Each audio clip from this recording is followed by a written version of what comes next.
Folks, Black Star Network is here. Hold no punches! I'm real revolutionary right now. Support this man, Black Media. He makes sure that our stories are told.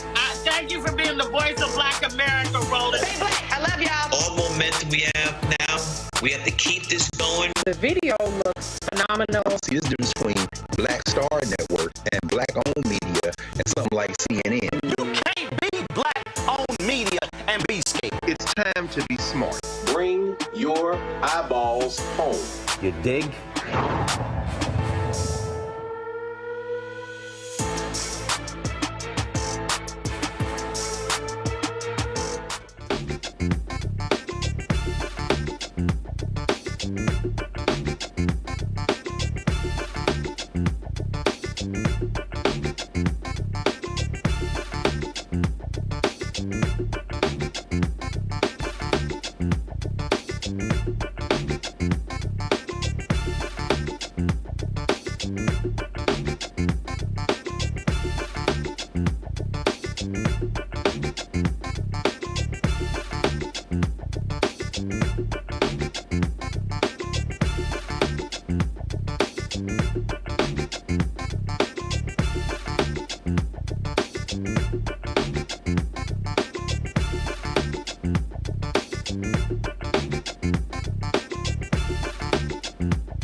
It is Monday, July 8th, 2024, and I'm Candace Kelly, sitting in for Roland, who's taking a day to recuperate after his trip to Ethiopia. Here's what's coming up on Roland Martin Unfiltered, streaming live on the Black Star Network. President Joe Biden is making it known that he will not step aside and will continue his quest to remain at the White House. Tonight, we'll break down the cause of the Biden election anxiety. Congresswoman Maxine Waters has some stern words for those who say Biden is too old for a second term. Vice President Kamala Harris describes to folks attending the 30th Essence Festival of Culture the dangers of a Trump second term. The Black Pennsylvania radio host who said the White House sent her questions to ask President Biden before the interview is fired. June's Black unemployment rate is on the rise, and we're going to talk to our resident economist, Harper, all about that uptick. It's time to bring the funk on Roland Martin Unfiltered, streaming live on the Black Star Network. Let's go. He's got it. Whatever the miss, he's on it. Whatever it is, he's got the scoop, the fact, the find. And when it breaks, he's right on time, and it's rolling. Best believe he's knowing. Putting it down from sports to news to politics. With entertainment just for kicks, he's rolling. It's on go, roll, y'all. It's Roland Martin, rolling with Roland now. He's funky, he's fresh, he's real, the best, you know he's Roland Martin now.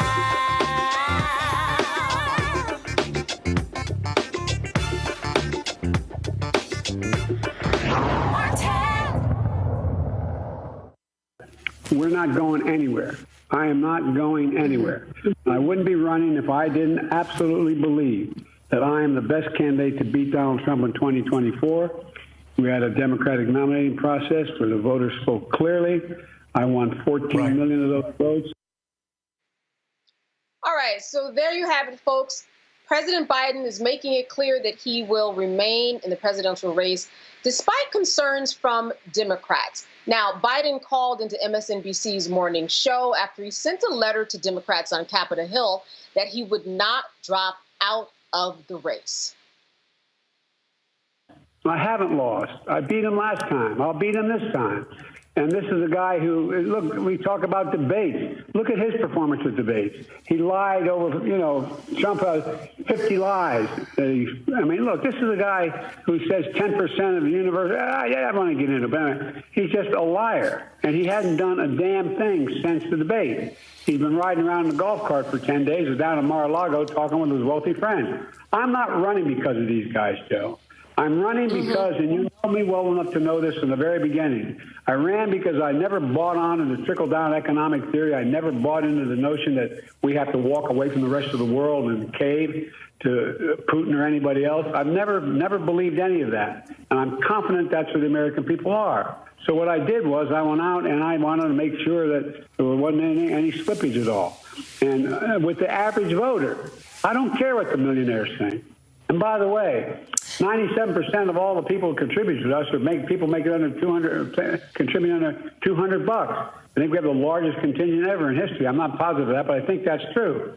And so I want their support, but that's not the reason I'm running. I'm not running about what they think and what they care about. And by the way, you don't see a whole hell of a lot of them flocking to Trump. You don't see a whole lot of CEOs flocking to Trump. You don't see any. You see the major economists out there talking about what I have been able to do. I don't hear anybody talking about his economic plan likely to bring America around and keep America first.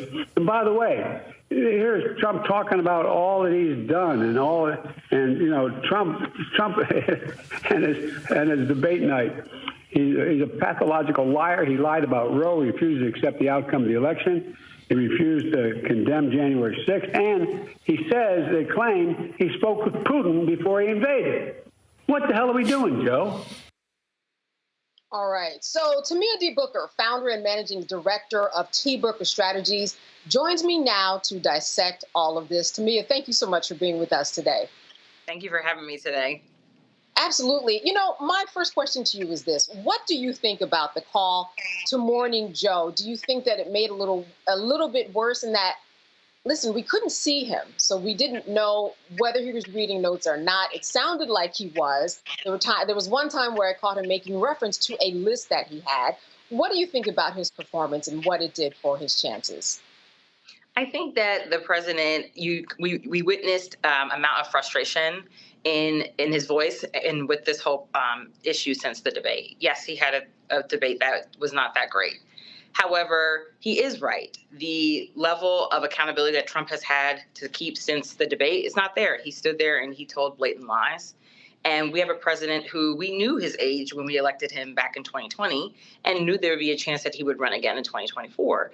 And he's someone that has stood with the Black community. He has really helped us. He's been fighting for student loan repayment and forgiveness. And for whatever reason right now, the media is really focused in on a bad debate and less about what is really at stake. Our reproductive rights are at stake. Our health and well-being is at stake. Our safety as Black people in this country are at stake. And so you can't blame him for being frustrated, given that this has been the conversation for the last almost 2 weeks versus a candidate who is a felon and also stood there and told numerous lies throughout the debate.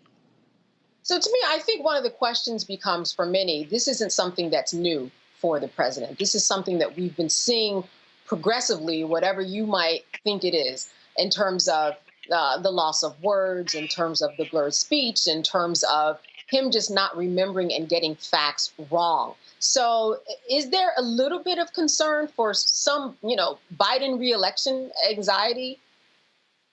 Yes, and we saw today, especially during the White House press briefing, they asked the press secretary about his health, and I think we have to lean on really the assessment of the doctors. If the doctors are clearing him and saying that he is good to run the country, then we need to trust in that. It is hard to see when you're seeing someone who also might be just aging, and the country has really expressed concern about this. But I think if he has physicians that have cleared him, then we should continue to trust that he is doing just fine. He's been campaigning since, nonstop, traveling all over the U.S., campaigning in battleground states, making his case. And he made a strong case this morning. And I think we have to just lean into the fact that he's made his case, and that's where we are. He's not getting out of the race, and we need to rally behind him. What about leaning into this whole idea that in order to really kind of solidify or not solidify this, and this is why it's such a between rock and a hard place, do you make sure that you push Kamala out there, the Vice President Kamala Harris out there, or are you holding back on that? Because either way could hurt you. What are your thoughts on that in terms of strategy? The vice presidential pick is always picked to help lift the ticket, right, and to bring momentum. And she did that in 2020. And so why wouldn't she do that again in 2024? She is someone that can really speak, especially with reproductive rights and abortion on the top of a lot of voters' minds, and something that's really at stake that Trump said that he would nationalize an abortion ban. It makes sense to have a woman stand here and campaign on behalf of that. She has been doing that throughout the presidency, her vice presidency. She's been speaking to what the administration needs to do and will continue to do so. So I don't see anything different because the presidential debate this year was actually earlier, and usually the presidential debates are later in September, right after the conventions, and they springboard the general election cycle. So this time the general election cycle just started earlier, so her being out there on the trail is just really in concordance with the schedule that they put together, having the debate start in June. Yeah, and it has started earlier, and now we see the repercussions of it. But I'm wondering, you're on Joe Biden's team. What are your next steps in terms of what do we need to do in order to win this race? And actually, on the other side of it, what do we make sure we don't do, because that would make us lose the race? Yes, and I will say that I'm a strategist and I work with the Democratic Committee. I'm not an exact member of the staff, so I want to make that clear distinction before I say this. I think I just meant as a scenario. Like, say you are on his team. Oh, I see. What do you tell him? Oh, yes. If you're on the team right now, it's really the time to rally the people and really make the strong case that you should vote for him, right? We went through reasons why we should not take the risk of sitting at home and letting Donald Trump win this election, because we've got to protect ourselves and save ourselves. Unfortunately, and fortunately, it is on us. And so if I were on the campaign right now, the strategy would really be around reaching voters, talking to voters in every way possible, doing what they're doing, which is having him out campaigning across the country, and then making sure that there is a field program to talk to voters about why this is important. Yes, these are people that maybe you don't feel you can relate to all the time. But the presidency is more than just one person. It is an administration of thousands of federal workers who are working to help you. And so that is the part that people need to realize and continue to do. And to remember, we still have to vote. Our ancestors fought so hard for this right, and we can't sit back, especially not right now. All right, Tamia, we're going to take a break, so stay with us. We're going to get to our panel and a few more questions for you after the break. Stay with us. You are watching Roland Martin on the Roland Martin Network. Stay with us.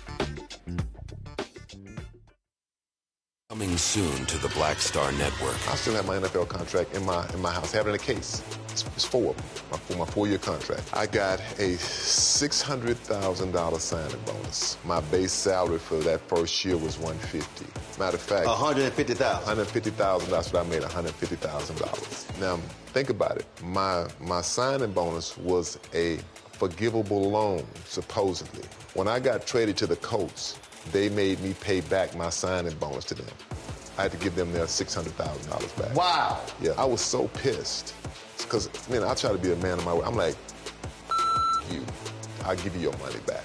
You know, even though I know I earned that money, right. I gave them money back. I gave them $600,000 back. But yet, I was this malcontent. I was a bad guy. I'm about the money. It wasn't about the money. It was about doing right. Because I looked at, because you look at contract. Look at John Elway. John Elway was making $1 million, $800,000. I was making $150,000. I mean, I was doing everything. And I'm like, but yet I got so many letters, you know, so I just play for free and all that kind of stuff. I mean, you don't forget that kind of stuff. Right. That stuff is hurtful.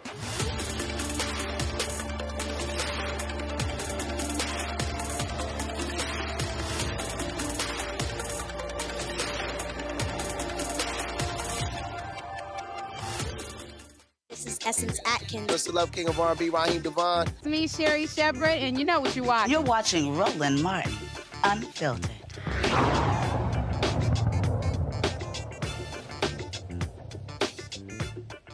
All right, we are talking about Biden's reelection anxiety. Join me now to talk about this. For the panel is Dr. Omakongo Dibinga, Senior Professional Lecturer at the School of International Service at American University out of Washington, D.C. Dr. Julianne Malveaux, she's an economist and an author also out of Washington, D.C. And Gavin Reynolds, he is a contributor to The Root and former speechwriter to Vice President Kamala Harris. He joins us from New Haven, Connecticut. Thank you all for being with us this evening. I want to first start with you, Dr. Malveaux. A question for our guest, Tamia. Tamia, President Biden missed an opportunity, I think, by not attending the Poor People's March and Rally on June 29th, a couple days after his debacle. I won't call it a debate. And I wrote a piece today that actually said he needs to get out more. Not just out, calling 20 members of Congress is not it. He needs to go to these, it's summertime. People are out and about. This is a time, I was so happy to see Kamala at Essence. I think she was extraordinarily effective there. But there are all kinds of gatherings and sororities and fraternities meet in the summer, the NAACP, the Urban League. I think that he should be out and about, and I think that makes a case that the Congress says he hasn't made. What do you think about really programming him to be out more? I can't agree with you more than what you just said. I started my work doing that type of outreach, making sure candidates went to our big events. And that's what he does need to do. The campaign, as I was saying earlier, really needs to make sure they're reaching voters. And the folks at the conferences that you mentioned, especially the NAACP, the Urban League, these are the people that do the work.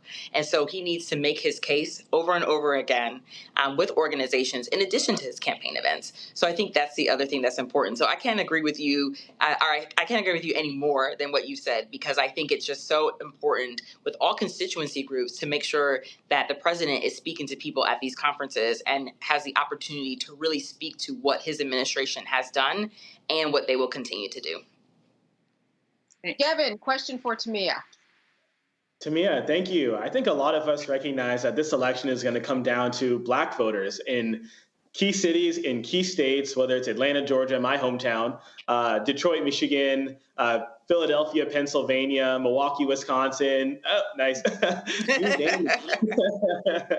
So I think obviously, the president and his administration have delivered an incredible record for the Black community, whether it's creating jobs or lowering the cost of healthcare. But obviously, we've seen that those accomplishments haven't necessarily completely translated into sentiments felt by ordinary folks on the ground. What do you think Black voters, let's say Black men, because I think Black women are solidly, have been so reliable for the Democratic Party coming out and voting in elections. What do you think Black men in these cities, in these states, need to hear from the president to activate them? Not to necessarily not vote for Donald Trump, but to get off the couch and cast a ballot for him, for Joe Biden in November. Yes, that's a great question, and thank you for shouting out my home city of Philadelphia, which is a very large city and a very large battleground state. And I will say, just from that perspective too, it's really we've seen with Black men in particular, the issues with the economy is really hitting home, and he really needs to talk about how he makes the economy stable, how housing can be more affordable, how our groceries can be more affordable once again, because I think that is one thing I've seen in just my campaign work this past year. That's at the top of voters' minds. And for Black men in particular, as they're leading their families, as they're trying to establish themselves, it's very important that he speaks to our men about those particular issues. And I know that he went to Morehouse, but we also need to go to other HBCUs. And over the summer, we need to go to non-HBCUs. And I'm an HBCU graduate, but I think it's important that we're reaching us everywhere. And then also, again, like Dr. Malveaux suggested, is going to these conferences where people are already gathering, meet the people where they are. So if our men are doing events or barbecues or what have you, he should stop through those. And he does have Black men at the leadership helm on his team. And I think that we'll see more of that focus over the summertime. Thanks, Tamia. Thank you. All right, Dr. Dubinga, a question for Tamia.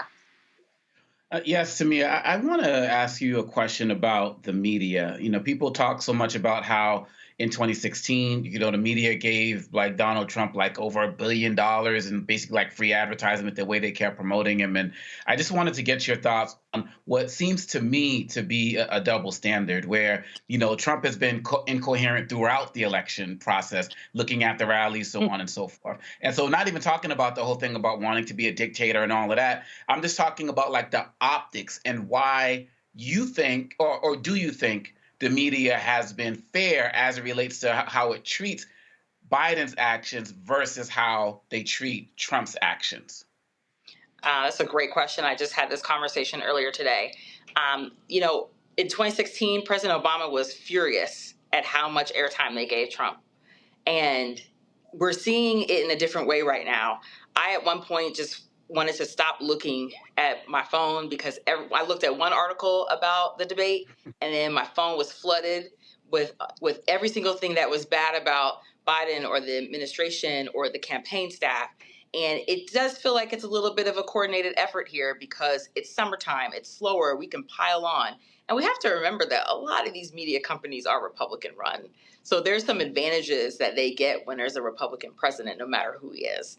And so we also have to be careful about the news that we're taking into and formulating our own opinions. And that's why I love coming on here and talking with you all the time and talking with Black folks who really are speaking to our issues, because sometimes it really is about the clickbait. We've looked at some of these articles where the headline has nothing to do with what happened, or there's these conversations that might have happened but didn't.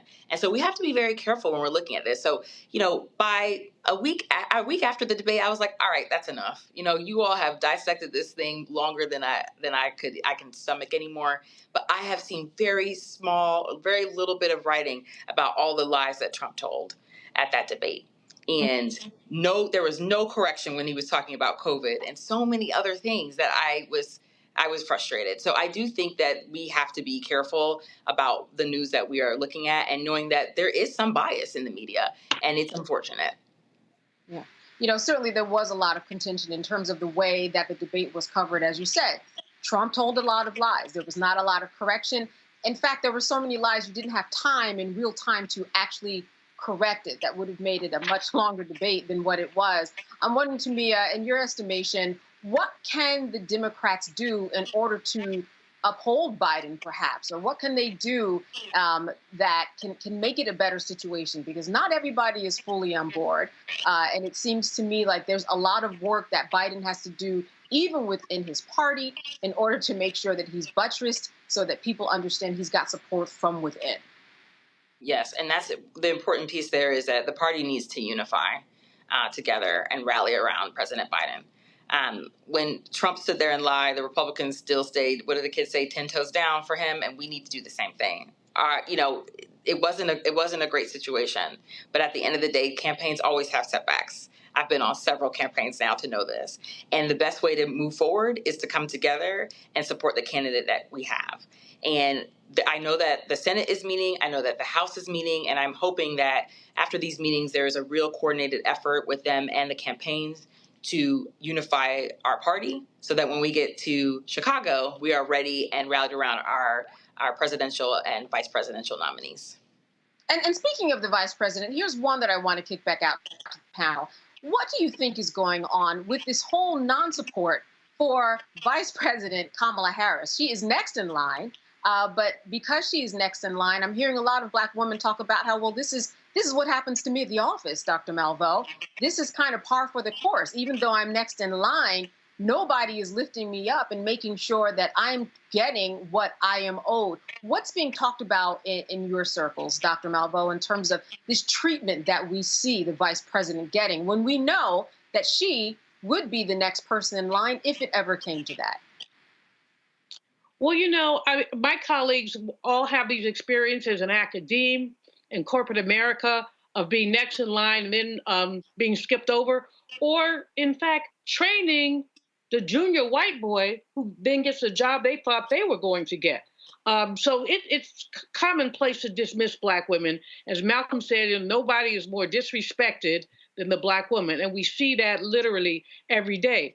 But beyond that, I think that with Vice President Harris, there was always the racism and sexism in our country is such that part of the narrative that some are spinning is, well, she can't win. Well, white America won't vote for her. So you're going to go out of line and go, Gretchen Whitmer, bless her soul, just said she's not running. Take her name out of it. I'm sure Gavin Newsom, my California colleague, about as hungry as, never mind. But anyway, he's in California, so I don't know. He would love to have it, but he's been a good team player heretofore. Hel Mokongo was laughing because he knows me. I edited myself on Mokongo. I definitely edited myself.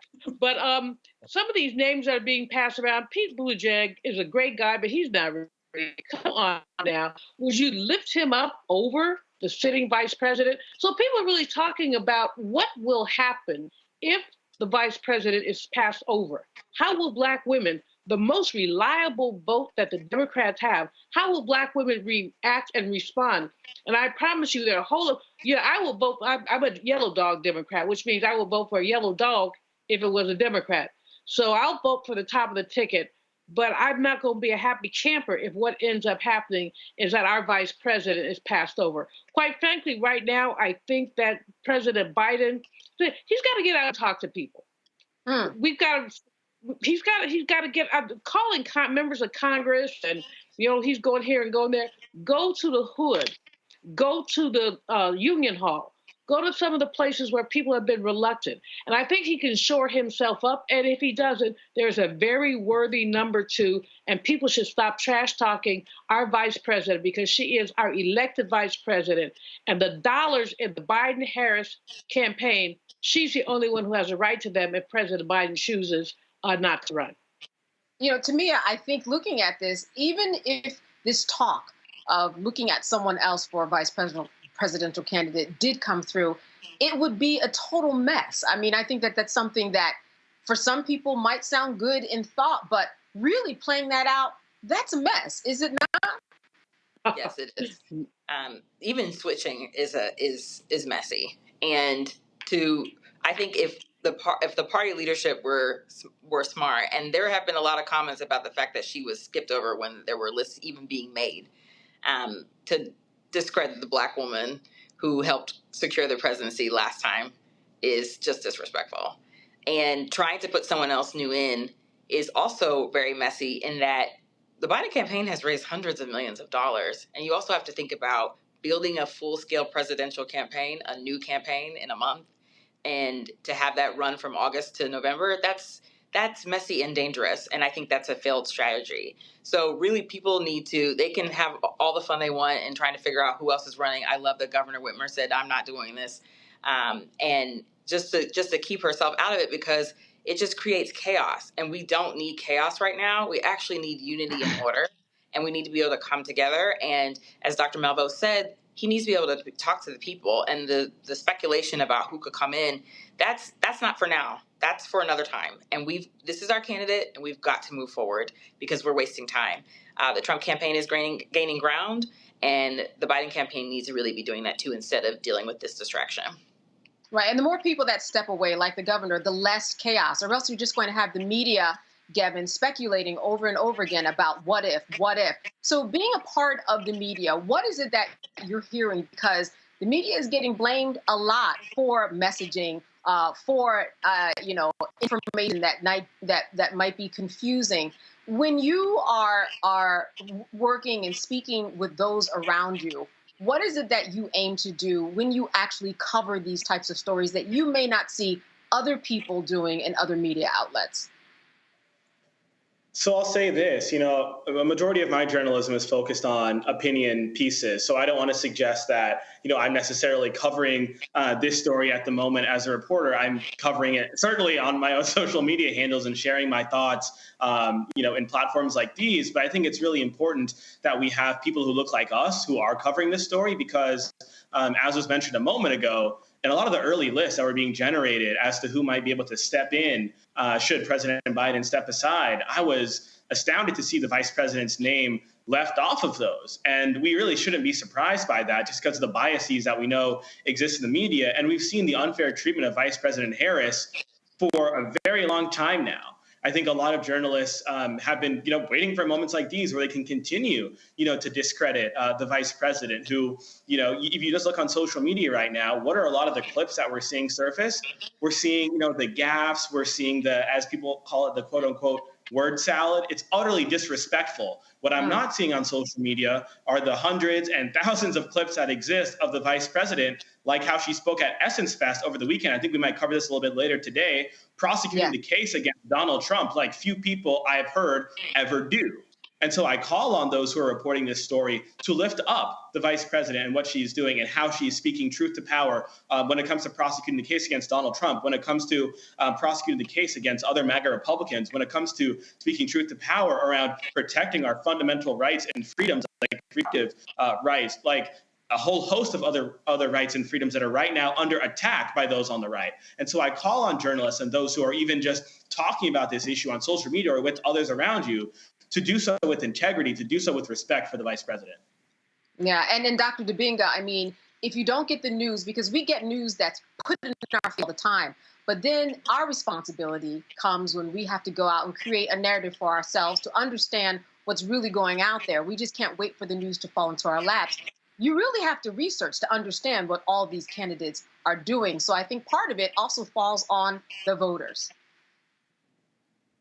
Absolutely. And that's something that bothers me, for people who live in D.C. in 2018, I ran for city council, and if you blinked your eyes, you missed my campaign. So long it lasted. But I remember I was out there on the street trying to talk to somebody about, why they should, vote for me and the like. And she literally did not stop walking. And she said, I don't do that politics stuff. And I'm like, I just never forgot that. And as many of us have said on the show, if you're not at the table, you're on the menu, right? And so like everything that we do in this world, from the toothpaste that we use to the road to the school taxes and why one school is funded better, it's all because of people that we send to office. And so this lack of, look, I understand the Biden-Harris campaign needs to do more. I understand they need to get out there more. And everything that was said to here, go to the hood. I get all of that. But there's a certain level of sophistication that's supposed to be expected from the voters as well.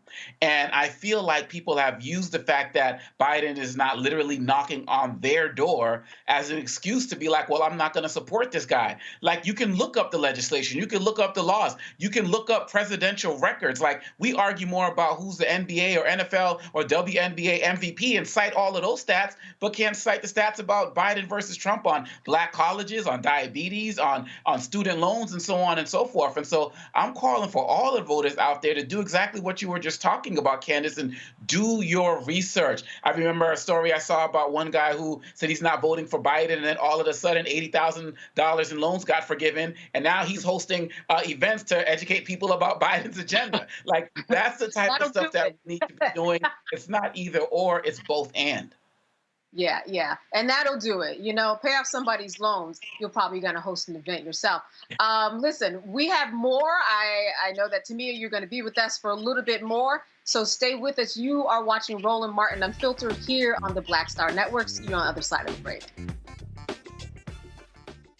When you talk about blackness and what happens in black culture, we're about covering these things that matter to us, speaking to our issues and concerns. This is a genuine people-powered movement. There's a lot of stuff that we're not getting. You get it, and you spread the word. We wish to plead our own cause. Too long have others spoken for us. We cannot tell our own story if we can't pay for it. This is about covering us. Invest in black-owned media. Your dollars matter. We don't have to keep asking them to cover our stuff. So please support us in what we do, folks. We want to hit 2,000 people, $50 this month, raise $100,000. We're behind $100,000, so we want to hit that. Y'all money makes this possible. Checks and money orders go to P.O. Box 57196, Washington, D.C. 20037-0196. The Cash App is $RM Unfiltered. PayPal is R Martin Unfiltered. Venmo is RM Unfiltered. Zelle is Roland at RolandSMartin.com. Me, Sherry Shepard, with Sammy Roman. I'm Dr. Robin B., pharmacist and fitness coach, and you're watching Roland Martin Unfiltered.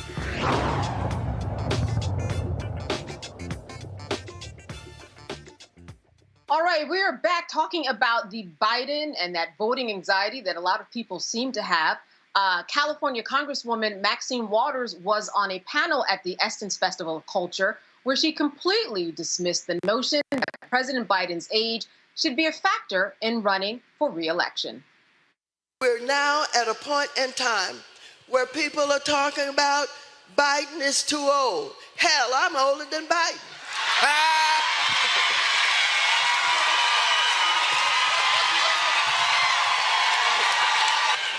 You look good, Congresswoman. And I get up every morning. All right. And I exercise. All right. And I work late hours. All right. I take care of black people. All right. Trump has told you who he is. He defined himself. He is a no-good, deplorable, lying, despicable human being. And he's talking about if he doesn't win, there's going to be a bloodbath. There's going to be violence. There's going to be a civil war. Who the hell do you think he's coming after? Who's going to be targeted? Who is he talking about? But you know he means business because he is the one that led the invasion on the Capitol January 6th. Now, do we have to talk about the difference between these two? Now, I want to tell you, no matter what anybody says, it ain't going to be no other Democratic candidate. It's going to be Biden, and we better know it. Tamia, here's what we know. Somewhere in the universe, someone's printing up some T-shirts talking about how Trump is despicable and deplorable. I can assure you that. But what you said, I would imagine more of that is needed in terms of Maxine Waters.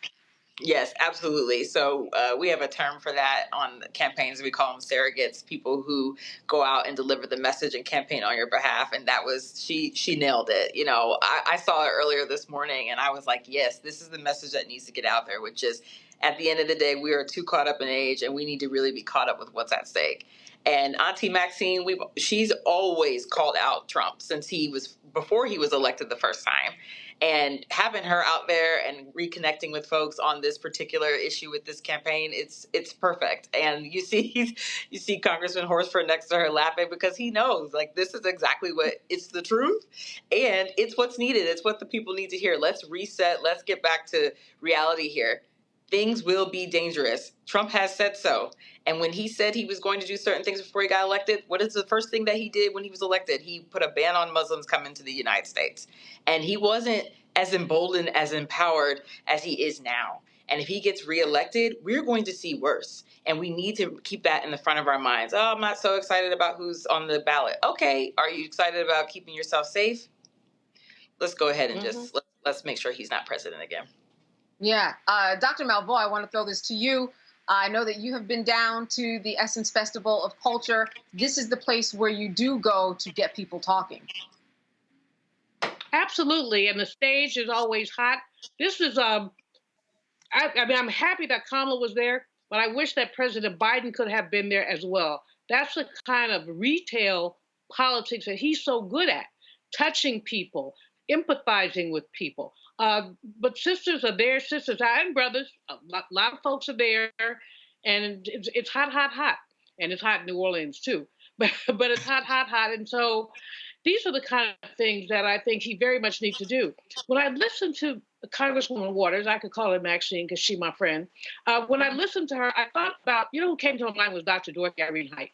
Dr. Height was 98 when she made her transition in 2010. Until only a few months before she made her transition, she went to the office Ed Day. Do you hear me? Ed Day. And she went in there clean as the Board of Health with her hat and gloves on. I never saw her slow up. As a matter of fact, there was one occasion where actually she had more stamina than me. We had gone to some event, and there was an after party, and she said, "Do you want to go to the after party?" I'm like, "No, I don't think so." She said, "Well, it would be rude for us not to go." I'm like, "The Height, really? It's 1 o'clock in the morning." And she said, "Oh, come on, let's go." So we went. She's an elder. She was an elder. But she believed in our people, and she went where she needed to be. President Biden doesn't quite have that stamina, but he has that willpower. So you can't write off people because they're elder. Because, we have to have an intergenerational society. And what Joe Biden has probably got more than these fools who are talking about him leaving have ever known. You know what I'm saying? He knows public policy. He knows what he's doing. And so I think that, having him at the Essence Fest would have been a coup. I don't know what's going on. I did not like what I saw today with those aggressive reporters harassing Karine, the press secretary. It was one guy who just was really out of order, trying to get her to say something. She said 3 times, "I can't say that." But they're trying to put people in a box to say something is wrong with President Biden. And what they need to say is, what's right with President Biden? And what's wrong with that orange man? I would encourage everybody who has some doubts to read Project 2025. Now, you don't have to read the whole thing because it's 900 pages. It is 900 pages, so you really don't want to read the whole thing. You probably will upchuck at least 5 times as you go through the first 20 pages. But they laid it out. Number one, they would eliminate the civil service. All these civil service jobs, they say these should be presidential appointees. Do you know between 38,000 and 50,000 people work for civil service? And all of us know a disproportionate number of them are African Americans. And African Americans, in terms of employment, are paid better with civil service than they are in the regular labor market. So they would get rid of that. They would get rid of the Supreme Court has already got rid of the regulatory agencies. I could go down the list. I won't. But all I would say to people, or just read a summary, or go on my webpage. I have a column where I lay it out. We do not need to be ignorant. And that lying person, I'm cleaning myself up over Congo. You're influencing me positively. But that lying person, he doesn't know anything about Project 2025. He is a liar and a coot. To go back and he lies more easily. My grandmother used to say to one of my relatives who was a liar, she said, "Why tell the truth what a lie will do?" And that's him. Why not just lie? Just lie. But you know what? I would say a lot of people Project 2025 and Ben Carson has a chapter in there. Steve Miller has a chapter in there. All his cronies have chapters in there. So don't tell me, don't what on me and tell me that it's raining. Even if you get to the table of contents of that 922-page report, you are correct. Just the first few pages are very telling. Now I have several questions for you, Dr. Dibinga, but I will start with this one.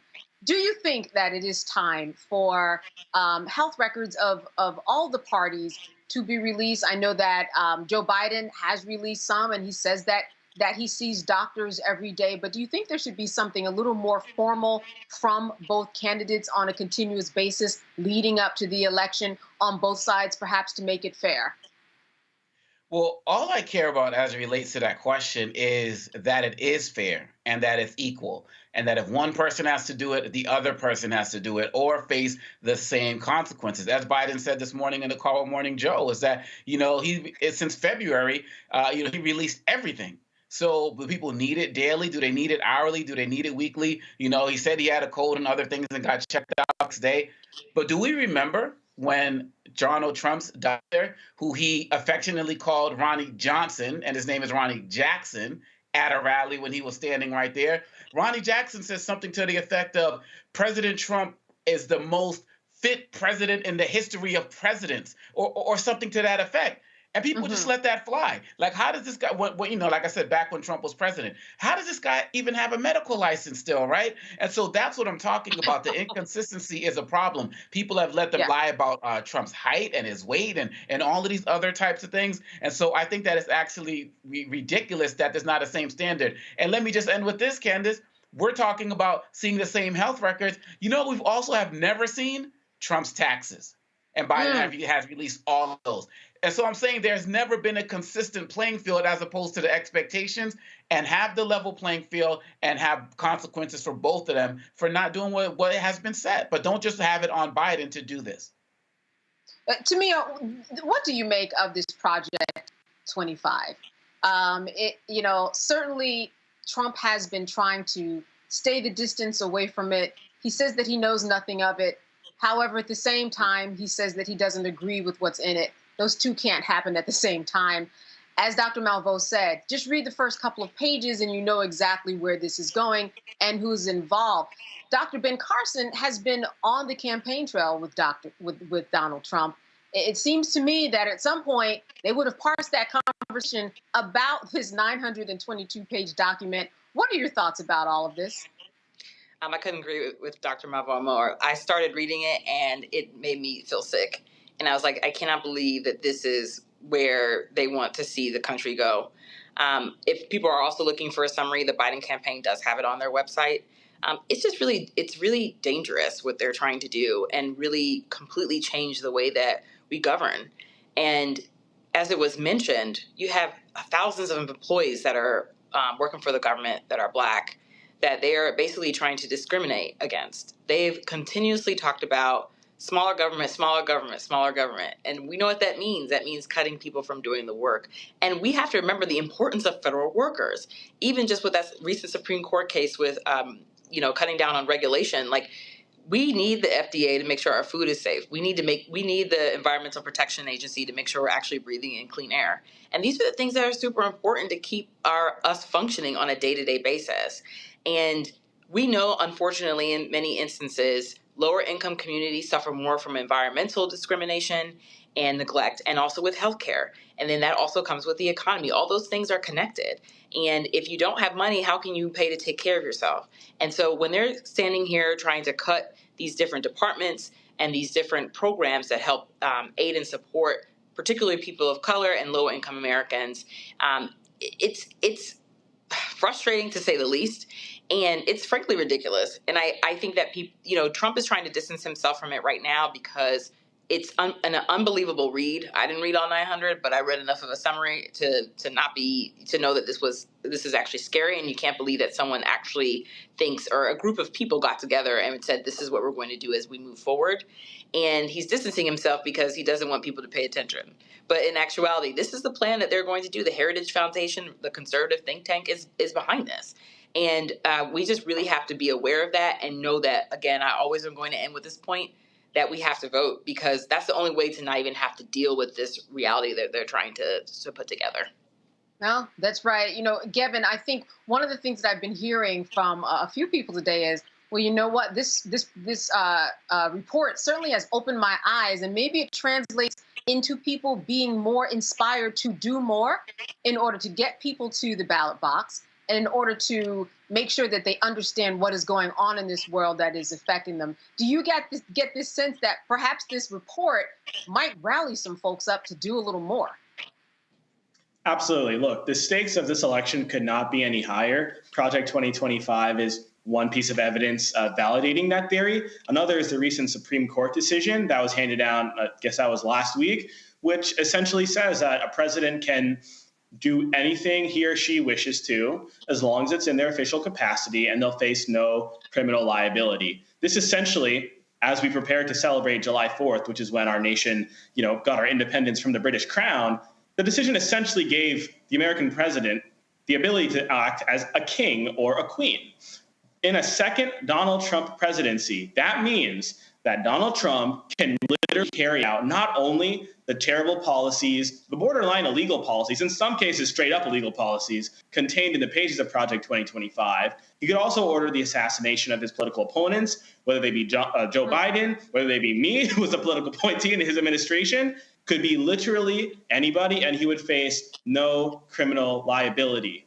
So whether it's Project 2025 or whether it's the recent Supreme Court decision, the stakes of this election could not be any higher. However, I do believe that it's going to be imperative for the Biden campaign to not only continue to beat the drum about the stakes of this election and what Donald Trump is prepared to do in a second presidency, in a second term.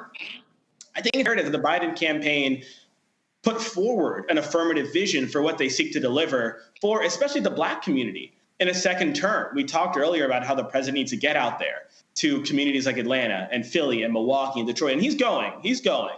But we need more of that. We need Joe Biden to make a very clear and convincing case to Black voters, not only that Donald Trump is racist and a threat to our community, which he is, but we know that.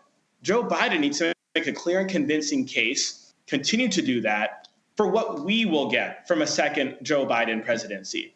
Like I said earlier, the Biden presidency so far has contained a historic list of accomplishments for our community, whether it's a historic rate of Black small business growth, a historic rate of historically low Black unemployment, or record low caps on prescription drugs for seniors when it comes to insulin, for diabetes, which disproportionately is Black seniors. I believe the list is extremely long. But I want to hear from the president as he continues to get out there and travel and speak and engage with Black voters more that he plans to do in a second term. I've heard him talk extensively about free childcare, universal pre-K. I love some of these ideas, continuing his mission of delivering for the middle class. So I think he should continue to do that. I think he will, but it's going to be critical to make sure that Black voters not only recognize the danger of a second Donald Trump presidency, but also the incredible benefits that our community can glean in a second Joe Biden presidency. All right, I'm going to wrap up with you, Tamia, before we let you go. Just your final word, final thoughts about what we are seeing unraveling today. We had Gavin that mentioned this big Supreme Court case. What's going on with democracy? If you would we have about 30 seconds in terms of what people should keep in mind when they go to those polls. Yes, and it's really about making sure that we keep democracy together, and that is important. And it's everything that we talked about. I'm trying to do this all in 30 seconds. It's keeping ourselves safe and protected, and able to keep our freedoms, and that's important. As I mentioned before, our ancestors died for these freedoms to be able to participate in the democratic process. We need to continue to do the same thing, and that really is voting for the Democratic candidate in this instance, and it would be President Biden. Thank you for having me here today. Absolutely. Tamia D. Booker, founder and managing editor of T. Booker Strategies, thank you for all of your insight. All right. Take care. All right. And stay with us. You are watching Roland Martin Unfiltered here on the Black Star Network. See you on the other side of the break. On the next Get Wealthy, financial therapy, what it is and why it may be exactly what you need. So when you think about financial therapy, what we're talking about is how do we learn to live with our money in a way that is congruent with our values, that we understand our emotions about money, we understand our beliefs and our behaviors. That's right here, only on Black Star Network.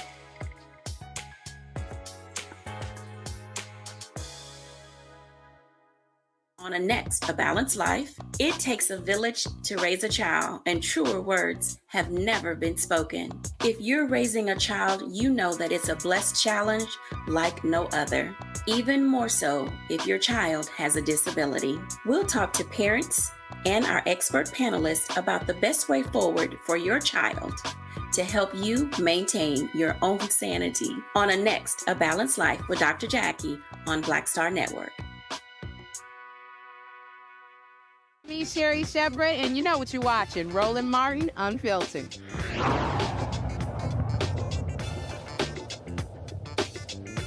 All right. Vice President Kamala Harris was also in New Orleans for the 30th Essence Festival of Culture.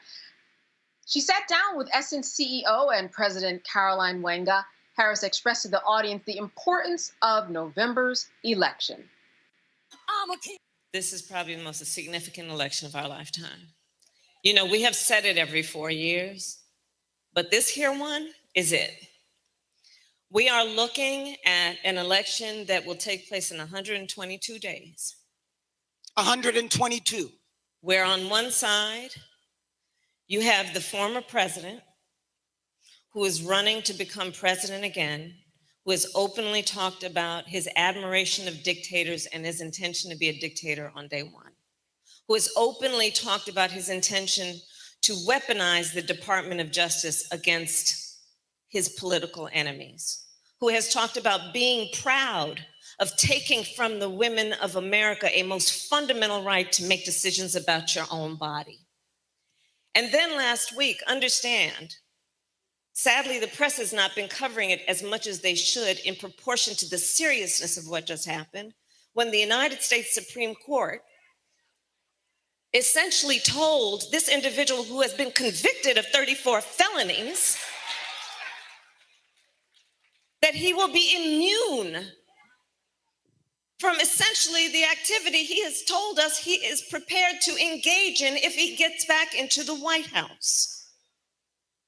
Understand what we all know.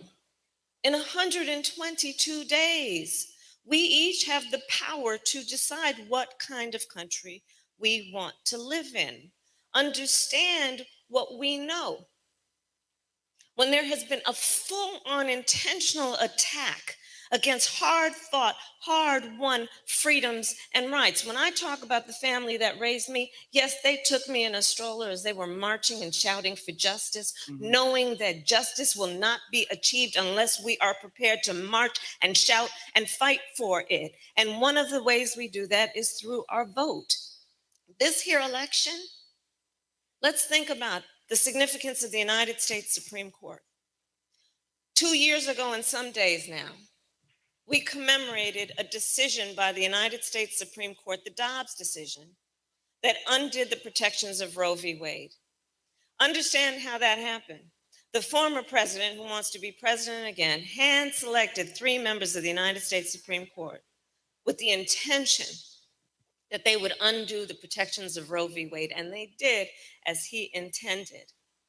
The Court of Thurgood and RBG took a most fundamental right, the right to make decisions about your own body. And on this subject, I think we all believe and know one does not have to abandon their faith and deeply held beliefs to agree the government should not be telling her what to do with her body.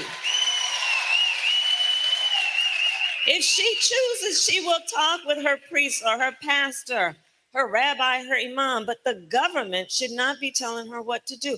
Understand that the former president, who is up for re-election, has said he is proud of what has happened, proud of the fact that our daughters will have fewer rights than their grandmothers, that we have seen in state after state, they're passing laws punishing healthcare providers, in Texas providing for prison for life for a doctor or nurse who provides reproductive care. Understand, laws being passed and proposed that make no exception for rape or incest. Caroline, you asked me about the things that have influenced my career. That's exactly right. So many of you know I was a prosecutor. You may not know one of the reasons why. When I was in high school, I learned that my best friend was being molested by her stepfather. And when I learned, I said to her, you have to come live with us. I called up my mother. My mother said, of course she does. And she came and she lived with us. So I decided at a young age, I wanted to take on what I could do to protect women and children against violence. The idea that these so-called leaders would be passing laws that make no exception for rape and incest, that are essentially telling a survivor of a crime of violence to their body, a violation of their body, that they have no right to make a decision about what happens to their body next? That's immoral. And that's what's happening in our country right now. You look at the taking of fundamental freedoms and rights. In Georgia, passed a law to deny people and make it more difficult to have freedom to access to the ballot. Passed a law that makes it illegal to essentially give people food and water for standing in line to vote. The hypocrisy abounds. What happened to love thy neighbor?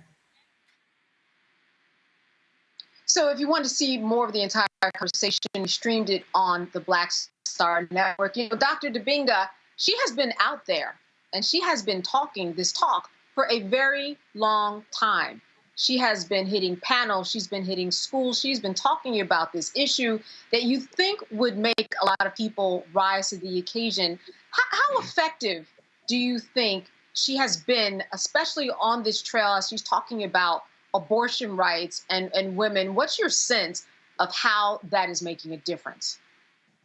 I think it's absolutely making a difference. I believe that she was the first vice president or something to that effect to visit a facility that provides abortions, something to that effect. You know, she's even outside of this issue, which we're, you know, dealing with right now, she's been the Biden campaign's and administration's best weapon. And I'm glad that she's out there, because now we can stop calling her, you know, the best kept secret or the secret weapon. She's out there on Front Street, and to be able to have a woman speak to this, that's just something that Trump can't do. It's something that Biden can't do. And while we're at it, we still haven't seen Trump's VP pick, right? And so what I appreciate about her is that she's using every tool that she has, including who she is physically, to be able to draw attention to things in ways that other people can't. You know, I can talk about it, other people can talk about it, but, you know, she has lived this, she has seen this, she's had these conversations with women. And the fact of the matter is, when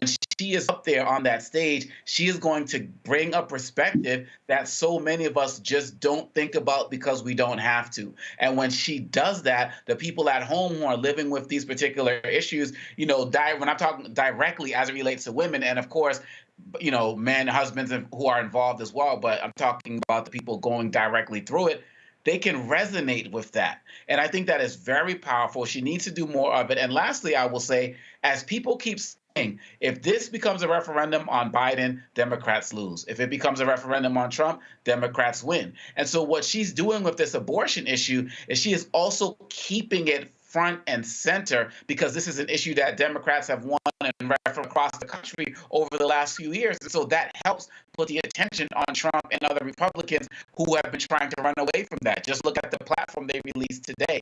They responded to the pressure that people have put as it relates to that. And so she is the best weapon out there to speak on it. So Gavin, this really is your wheelhouse, right? So you have written speeches for the vice president. You know her style. You know how she gets down. I want to put you back in that arena where you are with her. What is the conversation that is being had about what she should say and how she should reach voters at this time? Certainly what she says extemporaneously is important, but as a speechwriter, I know too that is important. What's your input and what you see in all of this? Absolutely. So, you know, the job of a speechwriter, above all, of course, you have to be an excellent writer to be a good speechwriter. But above all, you have to be able to put yourself in the mind of your principal. You know, someone like Vice President Harris was very easy to write for, I'll say, because she's been doing this for so long. She's been fighting for women and children and families. She's been fighting for, you know, average Americans throughout her whole entire career. She knows what she wants to say before she even says it. She knows what she wants to say before we can even put the words on the paper. And so that, I think, was so special, was what was so special about writing for the vice president, is that, for example, I'll take you through, you know, writing a speech on the issue of reproductive freedom, right? I think what the vice president really cares a lot about is sharing the stories of everyday Americans. So, for example, before the vice president delivered a speech in North Carolina commemorating the, I believe it was the 50th anniversary of the 50th anniversary of the overturning No, the 50th anniversary of Roe v. Wade, excuse me. She spoke in North Carolina, and it was very important for us. It was very important for the vice president to ensure that that speech contained the stories of real women who've been affected by this issue. And so I had the opportunity to hop on a call with a woman who was denied essential life-saving reproductive care at a hospital in Florida. Literally drove to the emergency room because she needed to have her pregnancy terminated. She was literally about to bleed out and die. But the physician said, sorry, because of the laws that are in place, we can't do that for you. So this woman ended up driving to a hair salon. Why? Because she feared that she was on the doorstep of death and did not want her mother to have to take her body to get her hair done for her own casket. So she took herself to the hair salon to get herself ready for her own death. Went to the bathroom in that hair salon and nearly bled out and died and had a miscarriage in that salon bathroom. So I had the chance to talk to this woman. I had the chance to get her story. And with her permission, the vice president shared her story during the speech that she gave. Not only that, but the vice president made sure that that woman was at the speech that she gave so that she could personally greet her and thank her for sharing her story with us before the speech. And she gave her a shout out during the speech because she was there in the stands. And that's the kind of speaker Vice President Harris is.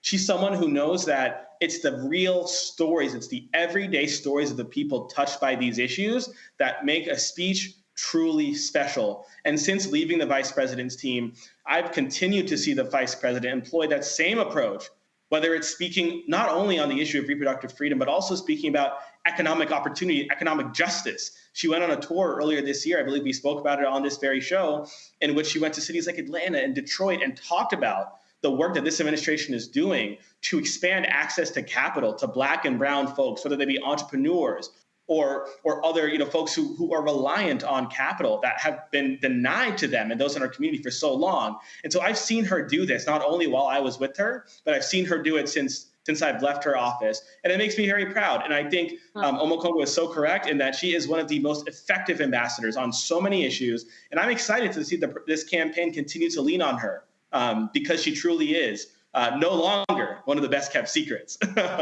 Right. The secret is out. The secret's out. The secret's out. Yeah, and certainly she's getting a lot of light that's being shined on her, Dr. Malveaux. I think that part of the growth that I have seen with Vice President Kamala Harris is the personal touch that she has really geared up, and those stories that Gavin was talking about are really hitting home now. And I think that when we think about her now, I know I do, when I think about her, I think about more of a personal touch. And that's changed from when she first took office. And I think that that's a good thing, obviously.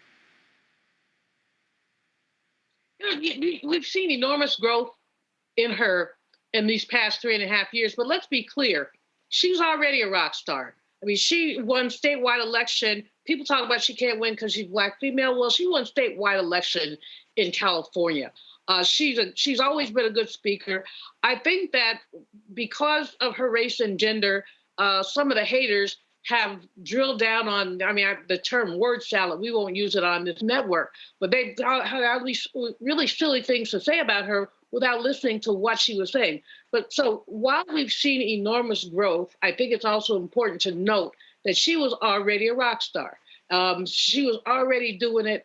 I think the choice issue, Gavin is absolutely, the choice issue is, I forget one of my brothers raised that choice issue in her context, but she's uniquely situated as a prosecutor, as a woman of color, to talk about how denying women the right to choose is uniquely not only painful, but also personal. The politicians shouldn't be in this. This is a woman's decision about her body. And she communicates that far more effectively than many others do. I just hope that I think that, of course, Black women are paying attention. I hope that Black men are paying attention to understand what they have at stake when women don't have bodily autonomy, because it's not just a women's issue, it's a family issue. We can look at a number of things, another economic indicators that talk about what happens when women have abortions, what they lose, not only in terms of, not what they lose in terms of abortion, but when they are forced to take a pregnancy to term, what they lose. I mean, imagine that you're a poor woman who becomes inadvertently pregnant and you have to keep the baby. Now, what you gonna do with that baby? You know, and you're not gonna love up on that baby but so much. Perhaps some folks are like, I don't like this baby. This baby was not my choice. You know, I know people who have given their children up for adoption, which was probably the best thing in their case. But in any case, there are economic reverberations to denying a woman a right to choose, including her employment situation, any number of other things. But I think that the vice president is far better situated to raise some of these issues and the economic issues. The economic development tour was great, but far better situated to raise these than some other people. So I think that the Biden-Harris administration has gotten it, that she is basically an effective tool. I don't think they got it at first, but you know, we all know that the role of the vice president is always very nebulous. I mean, if you look at the Constitution, it doesn't lay out, this is what your job is. The president picks what your job is, and they create your portfolio, whether you want it or not. And we've seen really smart people. I give Al Gore an example. Very smart man. Well, he got the internet. He nailed that. But he was not able to transform his vice presidency into an effective campaign because of the nebulous nature of the work he did. So I think that just because of what's going on with that orange man, she's been able to very effectively communicate. And the Biden administration, both of them need to be running like they stole something in these next few days. Yeah, we know that when she first got into office, she got some really bad assignments when it comes to that border wall. And you're right, there's nothing in the Constitution that says specifically what she should be doing. They get it. She got it on a plate for her, served to her. And what was on that plate, a lot of it certainly didn't look good, but she certainly keeps on rising to the occasion. All right, more on Roland Martin Unfiltered when we come back after this break. You are watching the Black Star Network. Stay with us. Next on the Black Table with me, Greg Carr. Dr. Gerald Horne, a man regarded by many as the most important historian of our time. He provides us a history lesson I'm betting you've never heard before. Texas enslavers who planned to continue the conflict even after Appomattox, even after the formal surrender of Robert E. Lee. Dr. Horne talks about his new book, The Counter-Revolution of 1836, Texas, Slavery, and Jim Crow, and the Roots of U.S. Fascism. You do not want to miss this conversation. Only on the Black Table, right here on the Black Star Network.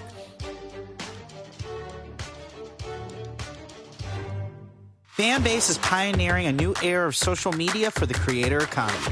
This next generation social media app with over 600,000 users is raising $17 million, and now is your chance to invest. For details on how to invest, visit startengine.com/fanbase or scan the QR code. Another way we're giving you the freedom to be you without limits. Hey, it's John Murray, the executive producer of the new Sherry Shepherd Talk Show. You're watching Roland Martin Unfiltered.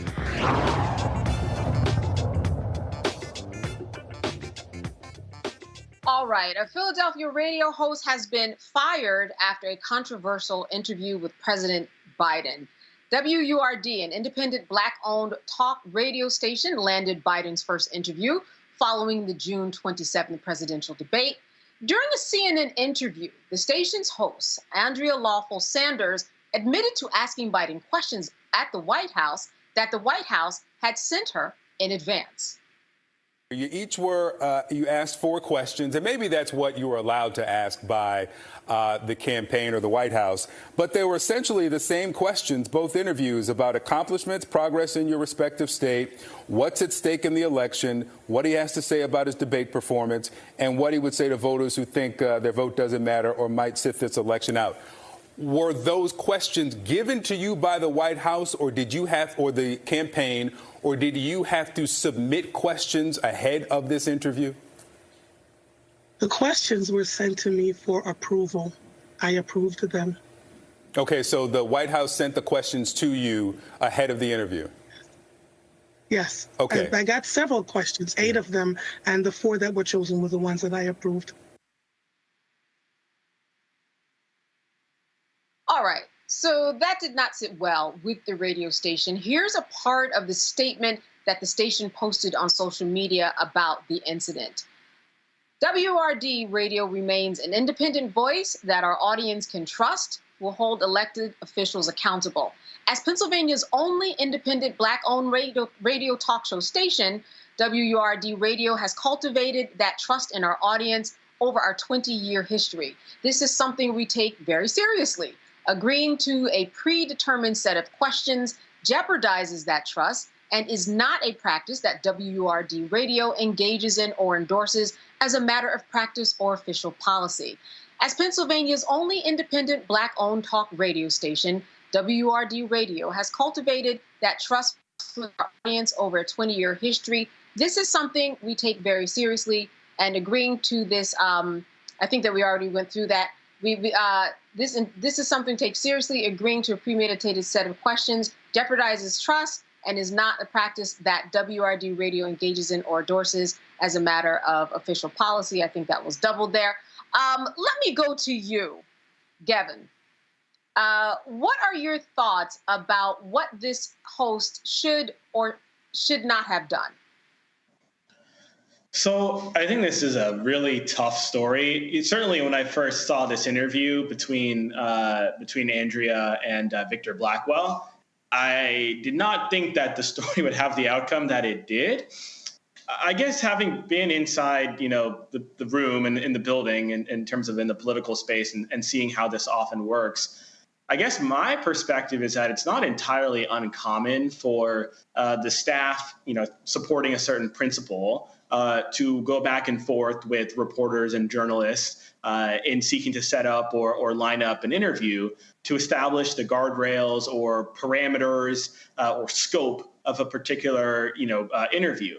Nor is it necessarily uncommon for questions to sort of be massaged, back and forth, again, between the staff supporting a principal and a potential journalist seeking to interview that host. It's not entirely uncommon. It's really not an uncommon practice. I think right now, though, we're at a situation in which a lot of Americans are looking for truth and are looking for clarity and are looking for transparency from the president as to, how he handles more off the cuff, non-scripted, non-teleprompter, sort of exchanges. And so I think it was sort of the perfect storm in the scenario where listeners were, I suppose, hoping to hear the president just sort of, responding in real time to questions without, knowing beforehand what those questions would be.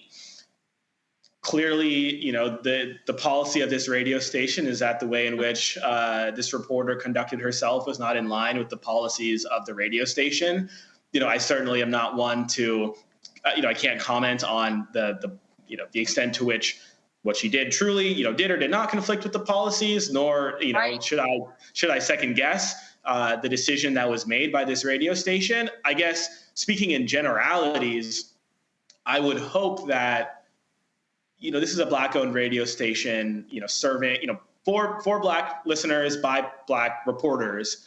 I guess my hope would be that in a situation like this, again, without knowing the specifications, the specifics here, that perhaps there could have been a way to deal with the situation without terminating, the reporter here. Again, I do not know the nature or the relationship that, the reporter has with this radio station, but I guess I would hope that there could have been another way to resolve this situation without terminating this reporter.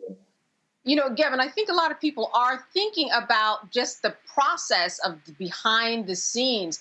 Dr. Dibinga, it seems as though, yes, often journalists go on TV and they talk about the guidelines and they talk about, how the sausage is made. They talk about what goes on behind the scenes. I'm just wondering why she went on this show. Was there permission? And was there even a discussion just in terms of leadership and policy? I just think that there are a lot of holes that need to be filled in because she went on the show for some reason.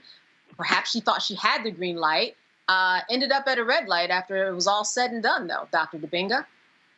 Yeah, absolutely. And as Kevin said, it's definitely unfortunate. And I found it, and it kind of goes back to the first part of our whole discussion, that people are nitpicking every single thing that Biden does, that they're reaching out to people who normally would not get any attention, right? When was the last time you saw a Black radio host be interviewed on CNN or MSNBC for an interview with the president, right? So I think she kind of got caught up in the whole frustration of what's going on with Biden and how everybody's watching his every single word. I think some news sites are like actually posting transcripts of his speeches so that people can actually kind of go through it word by word and look at where he slipped up. Like, we're in silly season as it relates to that, but they're not doing that for Trump, by the way. The thing that we have to be mindful of is that, again, this is something that happens all the time in radio. And going back to what Gavin said, it will depend on the standard set by the station. If their standard is, we don't do that, you don't take prepared questions, and she violated that, then it would make sense that she has to go. We saw this a couple of weeks ago. Remember, Candace, with Tyler, the singer, and the Breakfast Club, She went on the Breakfast Club, and she was like, her manager, don't ask about this, don't ask about that, don't ask about that. And Charlemagne asked about all of it. And so there's a certain level of integrity that stations are supposed to have. Karen Hunter talked about this. She said she would never take an interview where she can't ask the question she wants. But if somebody said, you have to take our questions, she would deny the interview from the beginning and wouldn't do it. So it comes down to the integrity of the station, and it comes down to the integrity of the host. And if the integrity of the host and the integrity of the station are in conflict, then clearly ownership is going to win out, right, as it relates to that. And so I think it's an unfortunate situation all around. Clearly, this radio station has its standards, and they felt like they weren't met by her. But I think that we have to be careful as it relates to those of us in this media space in general to not nitpick every single thing. Biden has done 15 events since the debate, right? And it's still not enough for people. We can't keep nitpicking every single thing. The campaign's going to do what it's going to do. The radio stations are going to do what they're going to do. And we have to make sure that we're respecting that. And it doesn't seem like she did in this case. Dr. Malveaux, was there a miss somewhere, you think, if you think about the host, what she did and what perhaps was happening in terms of policy, because they said that their policy is that they don't take questions ahead of time. So I'm just wondering if there was a misunderstanding about what the policy of the station even was, because it is strange that it ended up like this. It is very strange. I have a radio talk show Monday mornings at 9 a.m. on WPFW. I think Oma Congo has been my guest once. And people do not tell me what I'm going to talk about. Now, people may suggest, I did today's Monday. So this morning I had Liz Harris from Poor People's Campaign, and I had a young lady who has been working on the Chevron case, the regulatory case. In her case, she sent me a couple of talking points because the Chevron case is very complicated to me. I'm not an attorney, but she sent me some talking points. But I asked her what I felt like asking her, which wasn't necessarily the talking points. But basically, people don't tell me what to say. It's going to come out some other kind of way. With Liz Harris, she's a close acquaintance. Reverend Barber is a friend. And it was fairly free-flowing. But I had people give me questions. I'm saying, we're not going to roll like that. I've read your bio. I've read your book. Let's just talk. But in politics, and when I used to do a lot of national television, one of the things that used to crack me up is you go on the air with a Republican, and they would have not only their talking points, they would be ordered. Democrats, we just say whatever. But Republicans are always very disciplined. So if you debated 3 Republicans in a week, they would all say the same thing. Just saying a lot, I don't know the backstory. I do know that WURD is a great station. It's owned by a Black family. The dad used to own it. He was a physician. Now the daughter is the CEO, Sarah Lomax. They're terrific people. So I just think there's something that we don't know. There's something that we don't know here, because this just doesn't seem egregious.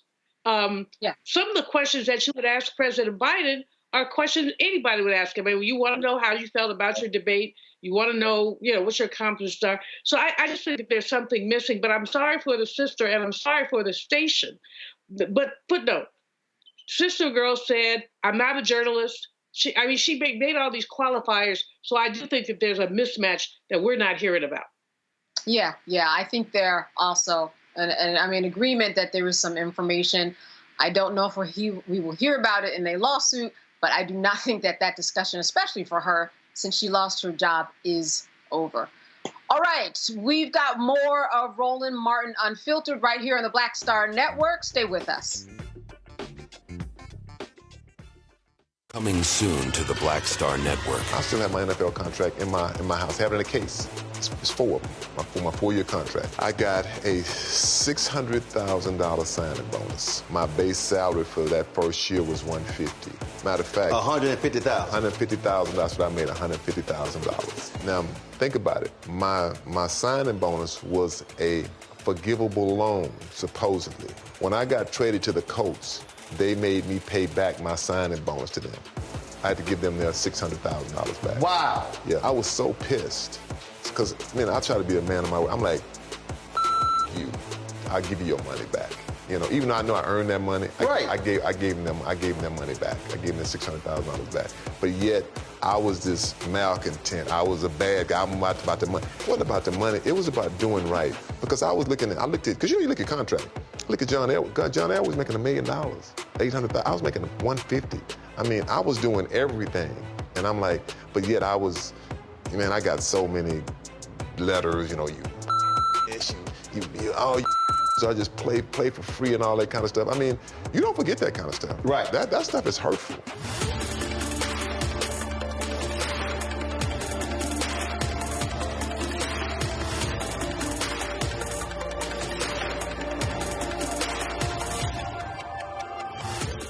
Farquhar, executive producer of Proud Family. Bruce Smith, creator and executive producer of The Proud Family, Louder and Prouder. And you're watching Roland Martin Unfiltered.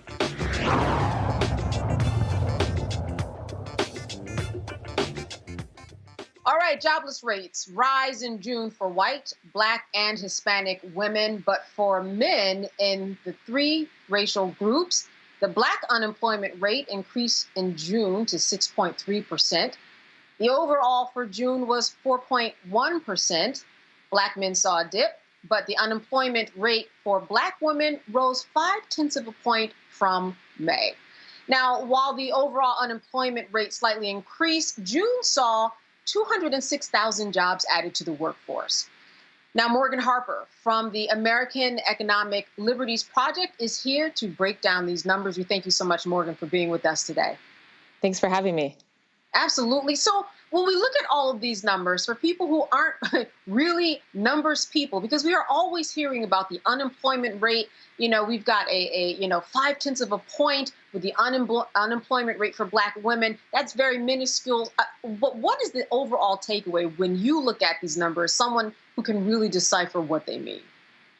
So overall, the job market and the employment status of Americans is in a pretty good place. So even as you noted in that overview, how we've seen an uptick, in the black unemployment rate, it's still at relatively historic low levels. And we've seen that pretty consistent throughout the entire Biden administration, that unemployment has been relatively low for us and across the board.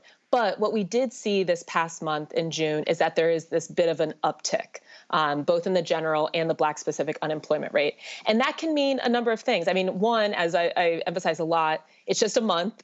And then these numbers are sometimes revised down the line. So you got to take it all with a grain of salt. But it could mean that there is some slowing down in the labor market. But again, we've been living through a real labor boom since after the pandemic in terms of the level of new jobs being created, hiring, wages going up. And so what the government policymakers, and specifically at the Federal Reserve, are going to be looking for is this labor market slowing enough so that we can finally start to lower those interest rates? That's the connection between these unemployment numbers and the interest rates. And that's going to be really key, especially as we head closer to November, I think, because a lot of folks are looking at that, whether you're thinking about trying to buy a home. As we know, if you're trying to get a mortgage, these interest rates are very high. If you're a business owner and you're trying to borrow money, the interest rates are very high. And if you have existing debt that you're having to pay off, that also can be, causing a lot of stress financially. So, it's important to always keep these numbers in a broader context, that They're just discrete moments in time. A lot can change, but there certainly is enough here for us to say that we need to monitor this and see if there might be some ongoing slowdown in the labor market that could be a sign of other types of economic concerns. Indeed, Morgan, these interest rates have stopped people in their tracks in terms of getting any type of property. What are your thoughts in terms of, if you could explain to the audience the shift that could potentially take place and what it takes for that shift to happen to bring down an interest rates or change the price? Remember, we were talking at one point about eggs and milk and the cost of that and bacon. But when we think about these shifts, those shifts can happen in a short period of time, perhaps, in terms of the change in interest rates. Absolutely. And so all year we've been waiting for the Fed to lower interest rates. They've been saying, they meet quarterly, and there's always a lot of speculation about whether this is going to be the month. They said that likely in 2024 they were going to be lowering rates. And as we inch closer now towards we're past the halfway point of the year, it hasn't happened yet. And so we're running out of quarters for them to follow through on, that prediction. It does seem, and, a lot of folks were speculating after this latest report with that bit of slowdown, even though total jobs created was, pretty high, over 200,000 jobs created, that the unemployment rate was going down, that this might be the type of softening the labor market that would start to make the Fed feel like, okay, we need to inject a little energy, so to speak, into this economy and lower interest rates, which would spur some of that other type of economic activity with the housing market, businesses, et cetera. Whether they do that, only time will tell. September would be the next time when, they would have that opportunity. But it certainly seems like, based on this data, that they would have a fairly, reasonable case for taking that route. And that would be something, like I said, that a lot of people have been anticipating, but you never know exactly what the Fed's going to do. In terms of the connection to prices, that's where I do think we need to consider the range of factors that can go into prices. So let's look at housing, for example.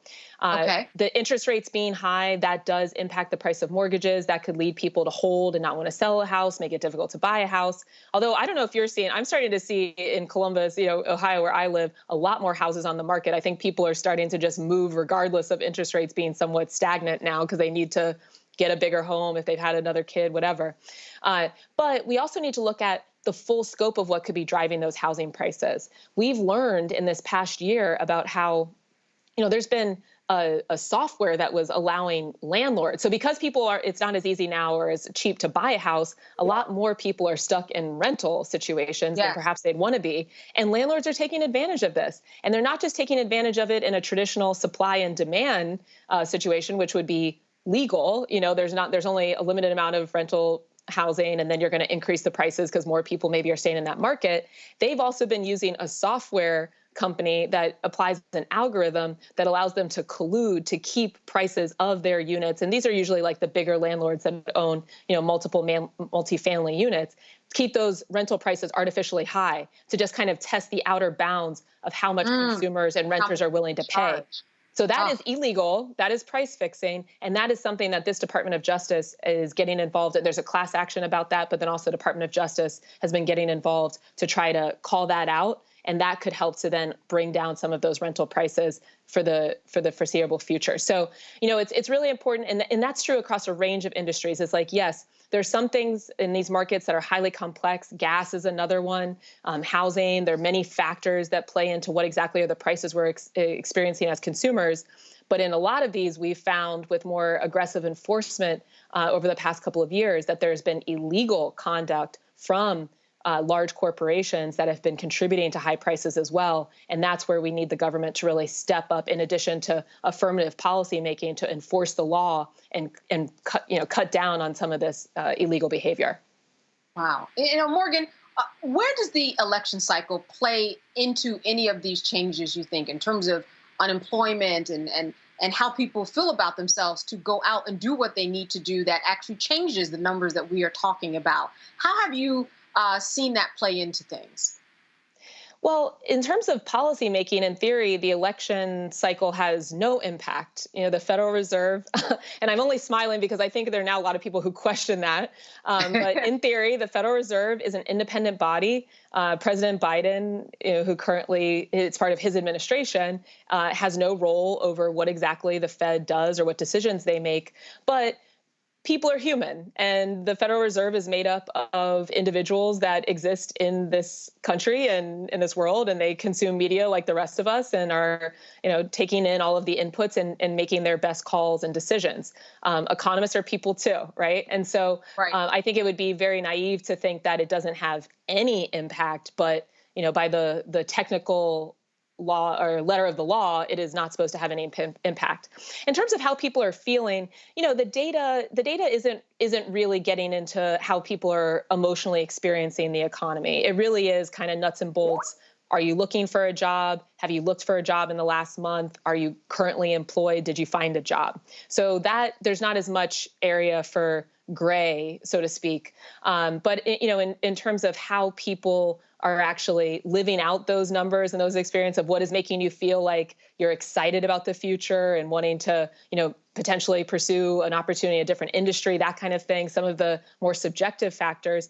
I do think all of the talk about the economy, there's been a lot of criticism, and we've seen this in some of the polling, that even though the economy has been quite strong, that a lot of people continue to say that they don't feel that optimistic about where the country's headed economically or otherwise. And again, I do think that's where some of these experiences that you might just be having as a human being living in modern American culture, that could be impacting perhaps some of your psychology and your experience in the economy.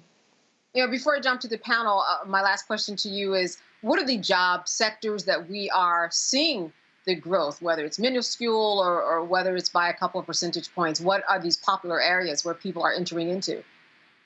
Great question. It varies every month. And this past month, it seems that the bulk of the job growth was driven by government jobs and healthcare and education. Which I think those have been the top for the past few months as we've been coming on and talking through this data.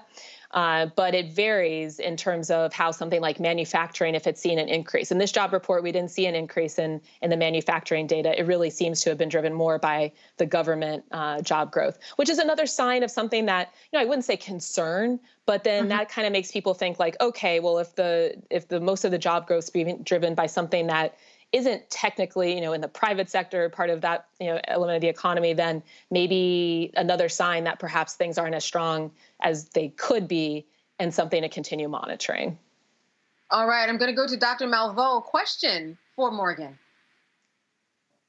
Well, thanks, Morgan, for breaking down the First Friday report. Two-part question. You talked about housing, and housing, of course, is extremely important. And you talked about this algorithm, which I don't know anything about, so I'm going to have to look it up. But one of the things that I noticed in terms of rental housing is that corporations are buying up single-family homes and apartment buildings and then basically taking them off the market. And that's also a factor in sort of increasing the price of housing.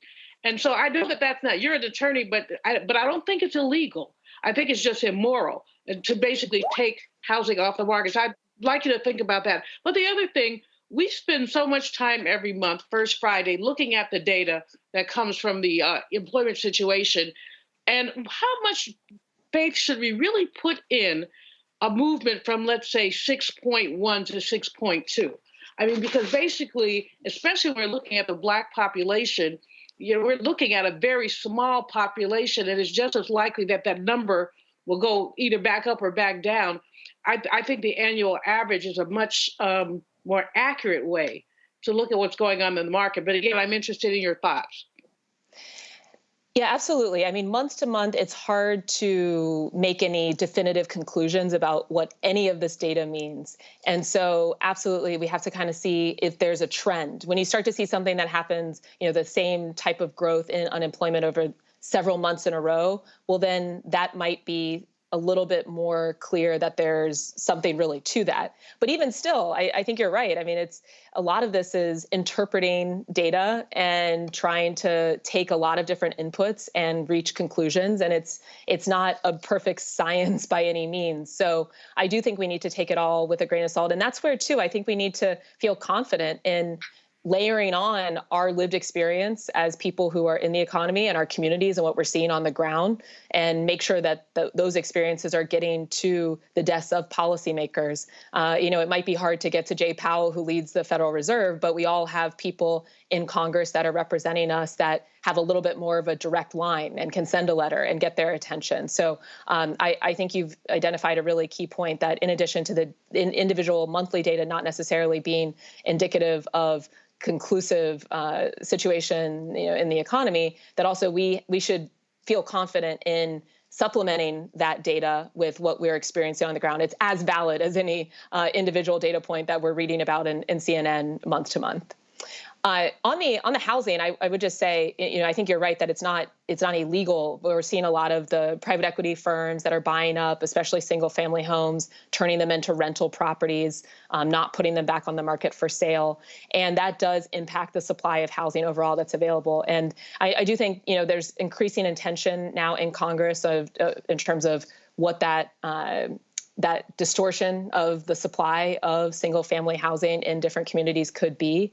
And look, I mean, these large firms don't have the same incentive as a individual landlord who lives in the community, who maybe is managing 4 properties and trying to make sure, they turn a profit, but they don't have to be beholden to the financial incentives of Wall Street, which are looking for super profits. So it definitely has an impact on the housing experience that we all are experiencing. They have national portfolios and they have national investors that they need to turn a buck for. And I do think it's something that Congress should look into and limit just how much ability they have to control our housing supply.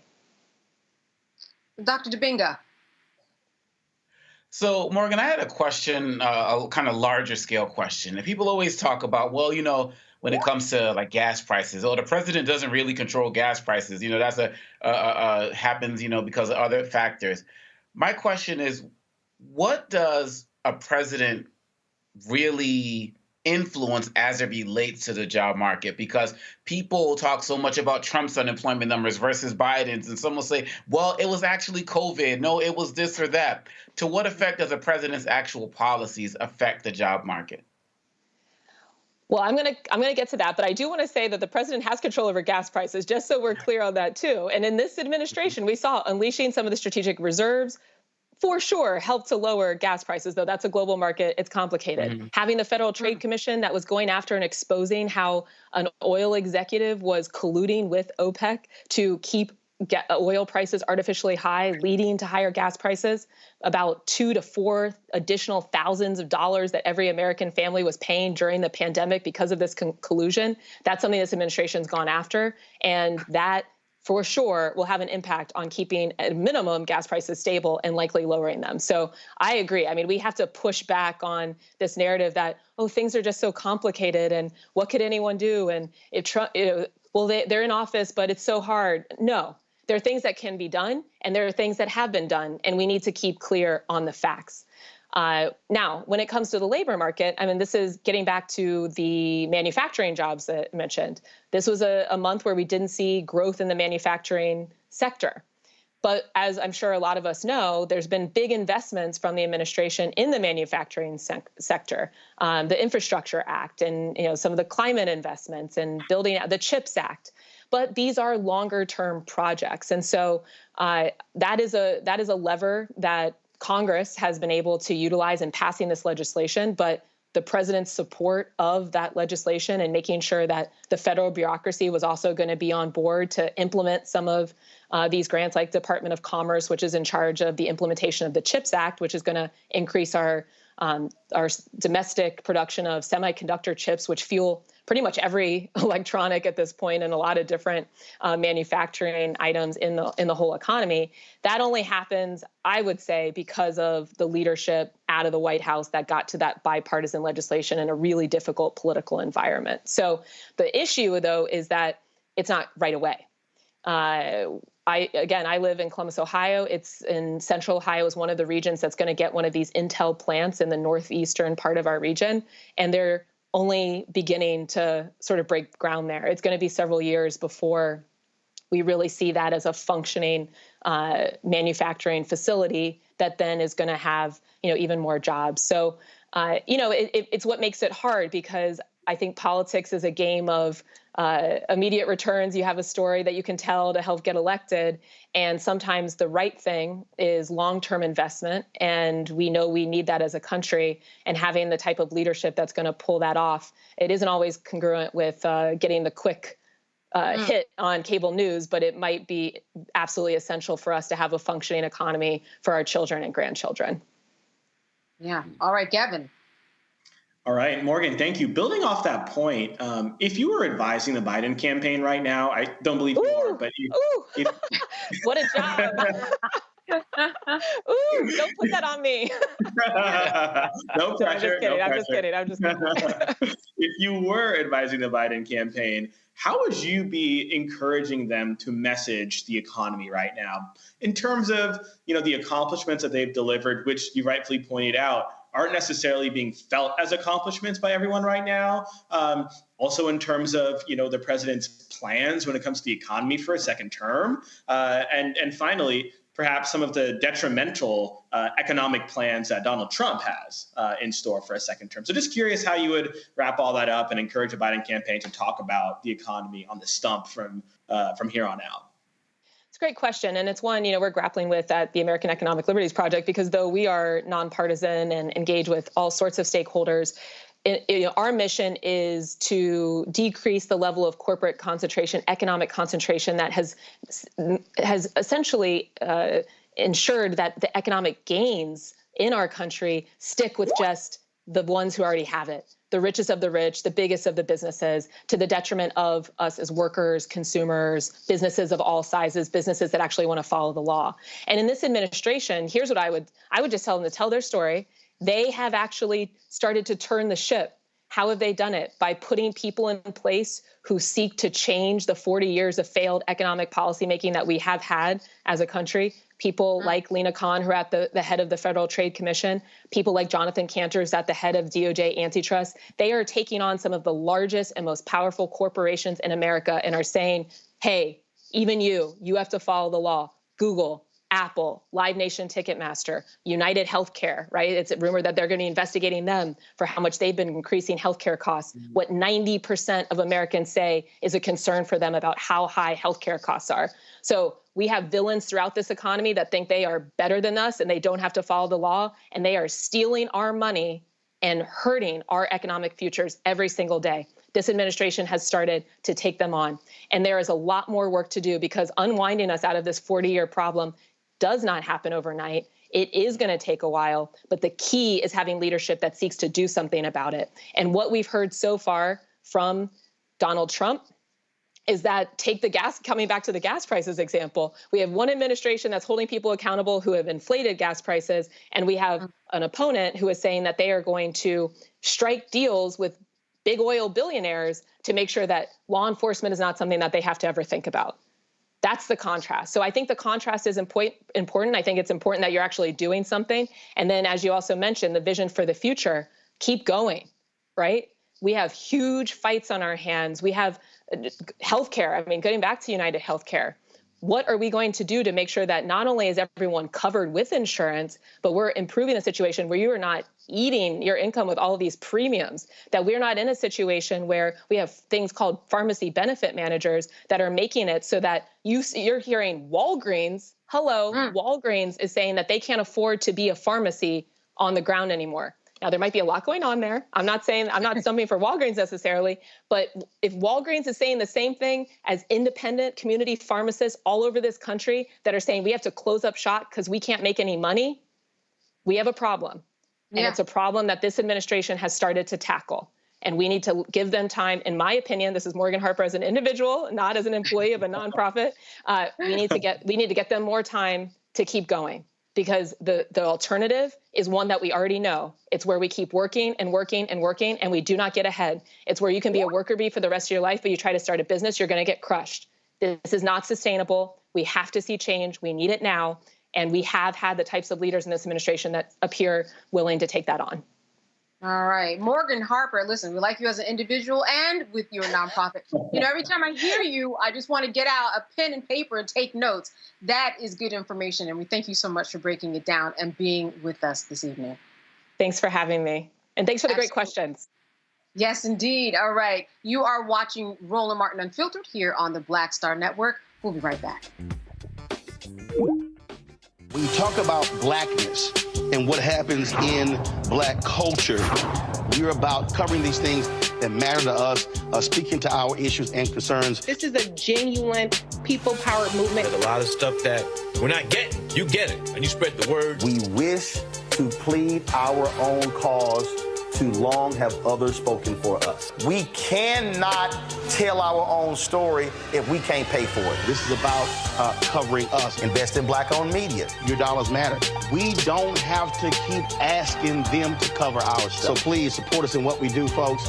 We want to hit 2,000 people, $50 this month, raise $100,000. We're behind 100,000, so we want to hit that. Y'all money makes this possible.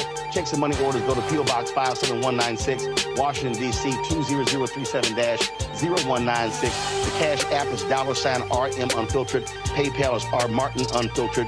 Venmo is RM Unfiltered. Zelle is Roland at RolandSMartin.com. I am Tommy Davidson. I play Oscar on Proud Family, Louder and Prouder. Right now, I'm rolling with Roland Martin, unfiltered, uncut, unplugged, and undamn believable. You hear me?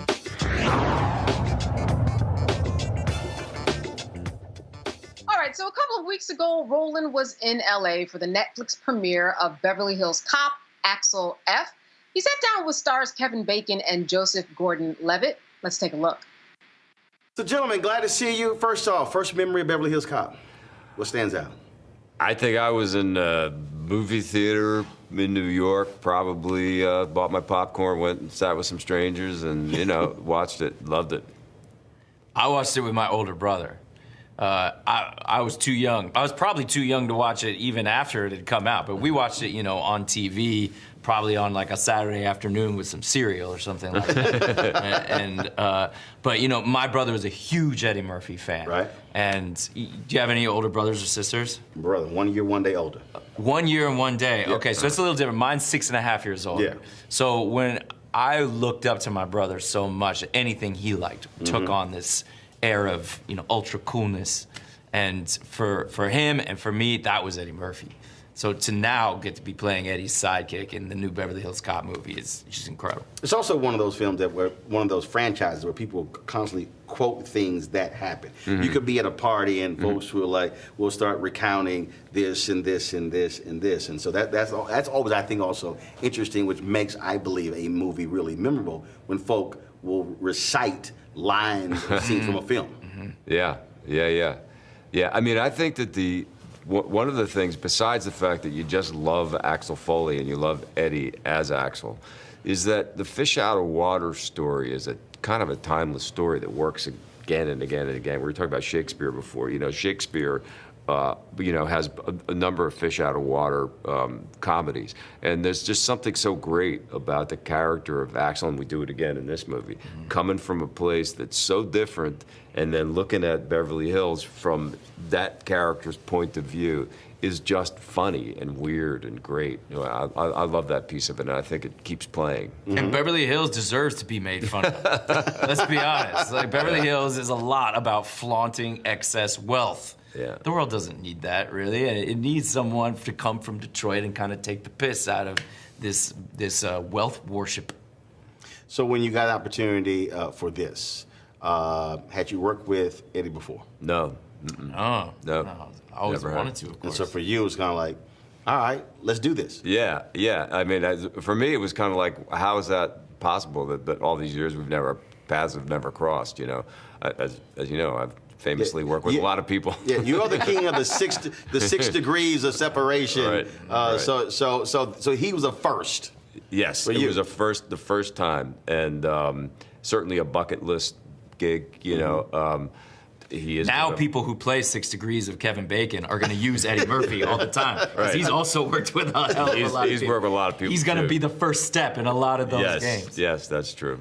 On set, in terms here, you're dealing with one of the funniest people in history.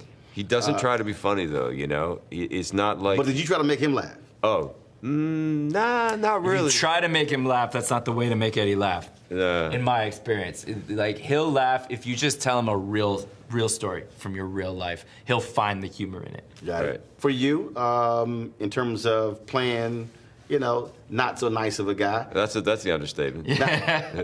Not the same as your character out of Boston, though. Right? No, he's a different kind of bad guy. Yeah.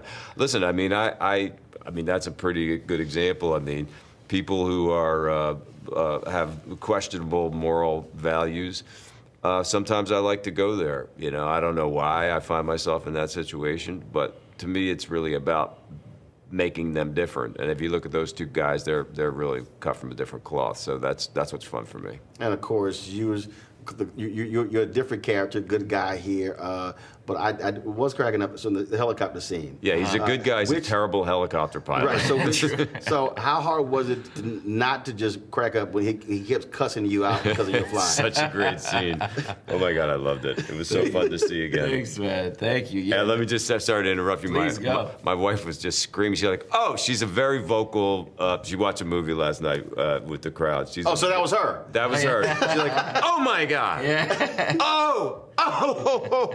All through the helicopter. She's like, honey, all right, goodbye. Well, that's because that helicopter really did that. It wasn't me really flying it, but they had a real guy, this incredible stunt helicopter pilot that really did do that stuff, falling off the building and coming really close to the street and coming really close to the bus. Like nowadays in a lot of action movies, it's all just CGI. It's all visual, digital effects. It's fake. Right. But this was a real helicopter doing these real things. They just photographed, and I think you can still feel that realness. You really can. Yeah, well, that was again. You saw the interaction. Again, I'm just sitting here going, I'm like, I know, because how he was just cussing you out through the whole deal, and you like, please shut up. Yeah. It was funny. It's really funny. Last point for both of you. I always ask this question of book authors. Your wow moment making this movie. Just that one thing where even you went. Oh, wow. I'll tell you, it relates to the helicopter. Of all the things that I've done and been thrown into, you know, all kinds of, you know, crazy situations, physical, whatever, on movies, the thing I've never done is they have these cars where I'm driving, but I have no control over the car because the driver's on the roof of the car with controls that actually operate the car, and swinging through a bunch of stunt drivers and these guys in the helicopter rig next to it. And they said to me right before we said action, somebody said, you know, just hang on, because this is going to be a little disconcerting. And let me tell you, it was fun as shit. I mean, I was just like, this is so fun. I love what I do for a living. It was great. Shooting at these guys, and it was funny. That was a crazy day. Yeah, it was. Shutting down Wilshire Boulevard, and we're in this hydraulic helicopter rig. It felt like someone had built like a Disneyland theme park ride just for us, just for the day. Yeah. All right. Well, certainly I hope folks enjoy it. I appreciate it. Thanks a lot. Thank you. Cheers. Right. So, you know, Gavin, I was ready for the movie. I've seen it. Did you get a chance to check it out? I haven't checked it out yet, but I can tell you, I know what I'm about to do this weekend. Yeah, exactly. And, you know, it's just one of those movies that, you know, I was ready for a part. Axel left. You know, he has been doing a lot out there.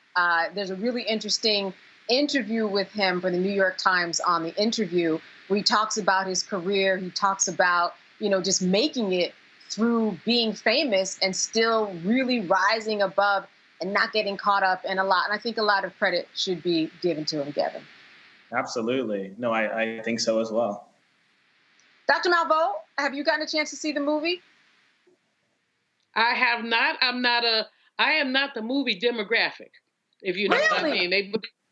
They do movies that it's sort of like a 25 to 45, and I Been there, done that, got the T-shirt. I probably will go see this with some friends, but I don't do a lot of movies. You know, so this is the woman who goes out at 2 o'clock a.m. with Dorothy Knight, but don't go to the movies. Dr. Debinga, have you seen it? And what are your thoughts about Eddie Murphy? Because he really is coming out and telling his story, telling some stories about, well, he felt he was treated with racist behavior on SNL. He's really talking. Yeah, I have not seen it. It's definitely on my list. And I love the fact that he is still out there doing it as opposed to a Beverly Hills remake with some newer actor. I mean, I feel like there's such originality that's lacking in films and music today, and people are just rehashing stuff from the 80s and the 90s. So I'm like, if you still got the brother from that time period, put him back in. Let's see some growth and see what's happening. I mean, with Eddie Murphy, you know, it's just iconic, right? I mean, there's no other word that you can use to really describe him. Someone who has had real longevity, somebody who, you know, I teach out Pilates, and so, you know, there's music in my class, and I be playing Party all the time, you know, his one-hit wonders. I mean, he's a guy who's, y'all know that joint, don't be fronting, you know, so, you know, he's had success in multiple areas, and I feel like, hey, as long as you still got the talent, keep going. So I look forward to seeing it, because I love the Beverly Hills Cop series. Yeah, you know, I was in ShopRite the other day, grocery store, and they were playing a song, and it occurred to me, that's right, he sang that song. Well, let me go back and say that the movie, he revisits a lot of the same spaces and similar types of interactions that he does from the first Beverly Hills Cop movie. So as we leave this, I'm assuming we've all seen at least one of them. What is one of your favorite memories from Beverly Hills Cop, the original? I'll start with you, Gavin.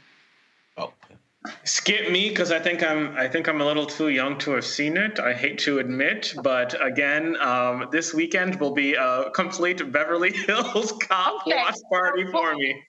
We will get back to you. By the time it's all said and done, you're going to buy a Munford T-shirt. Look for that when you go back. Go look it up. Go look it up. Dr. Debinga. Yo, oh my goodness. I just showed this, my daughters are 18 and 15. I just showed this to them like 2 weeks ago.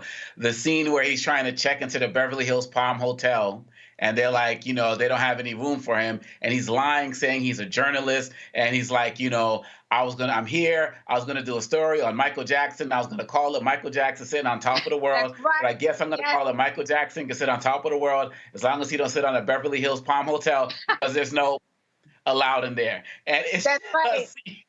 I love that. That's my favorite scene from all of the movies. You have a good memory. You're going to see some of that in this movie where he's back at the front of a hotel checking in. Dr. Malveaux, can I count on you to say you've seen at least one of the movies? Girl, that has been so long ago that I forgot. Let me just be totally honest. He doesn't remember, and I forgot. But that's all right. I am a big.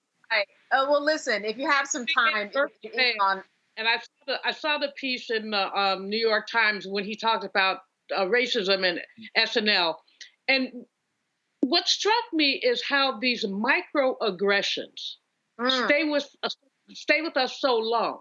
So this is a huge star who's sitting on top of the world. Not top of the hotel, Obakongo, on top of the world. And, you know, some slight remark that some idiotic white person made to him stuck with him.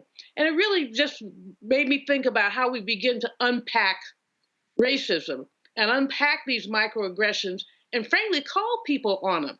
I mean, he probably didn't feel that he had the career power at that time with SNL to say, yo, dude, that's just not cool.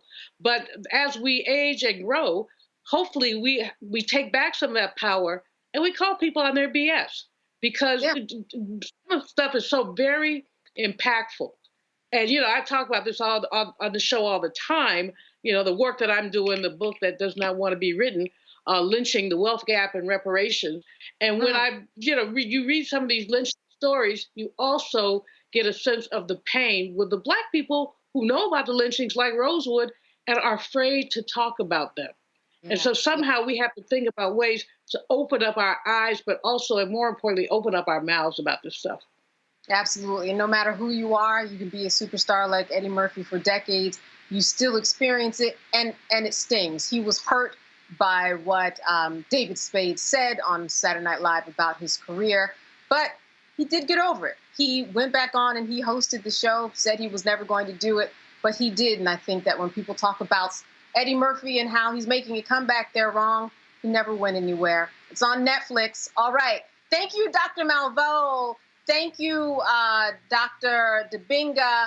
And thank you, Gavin, for being with us today. As always, your insight has been wonderful. Good to see you all. All right, and thanks for watching Roland Martin Unfiltered. He will be back tomorrow, I believe. And I'm Candace Kelly. And have a good night. Black Star Network is here. Oh, no punch! I'm real revolutionary right now. Thank you for being the voice of Black America. All momentum we have now, we have to keep this going. The video looks phenomenal. See, this difference between Black Star Network and Black-owned media and something like CNN. You can't be Black-owned media and be scared. It's time to be smart. Bring your eyeballs home. You dig?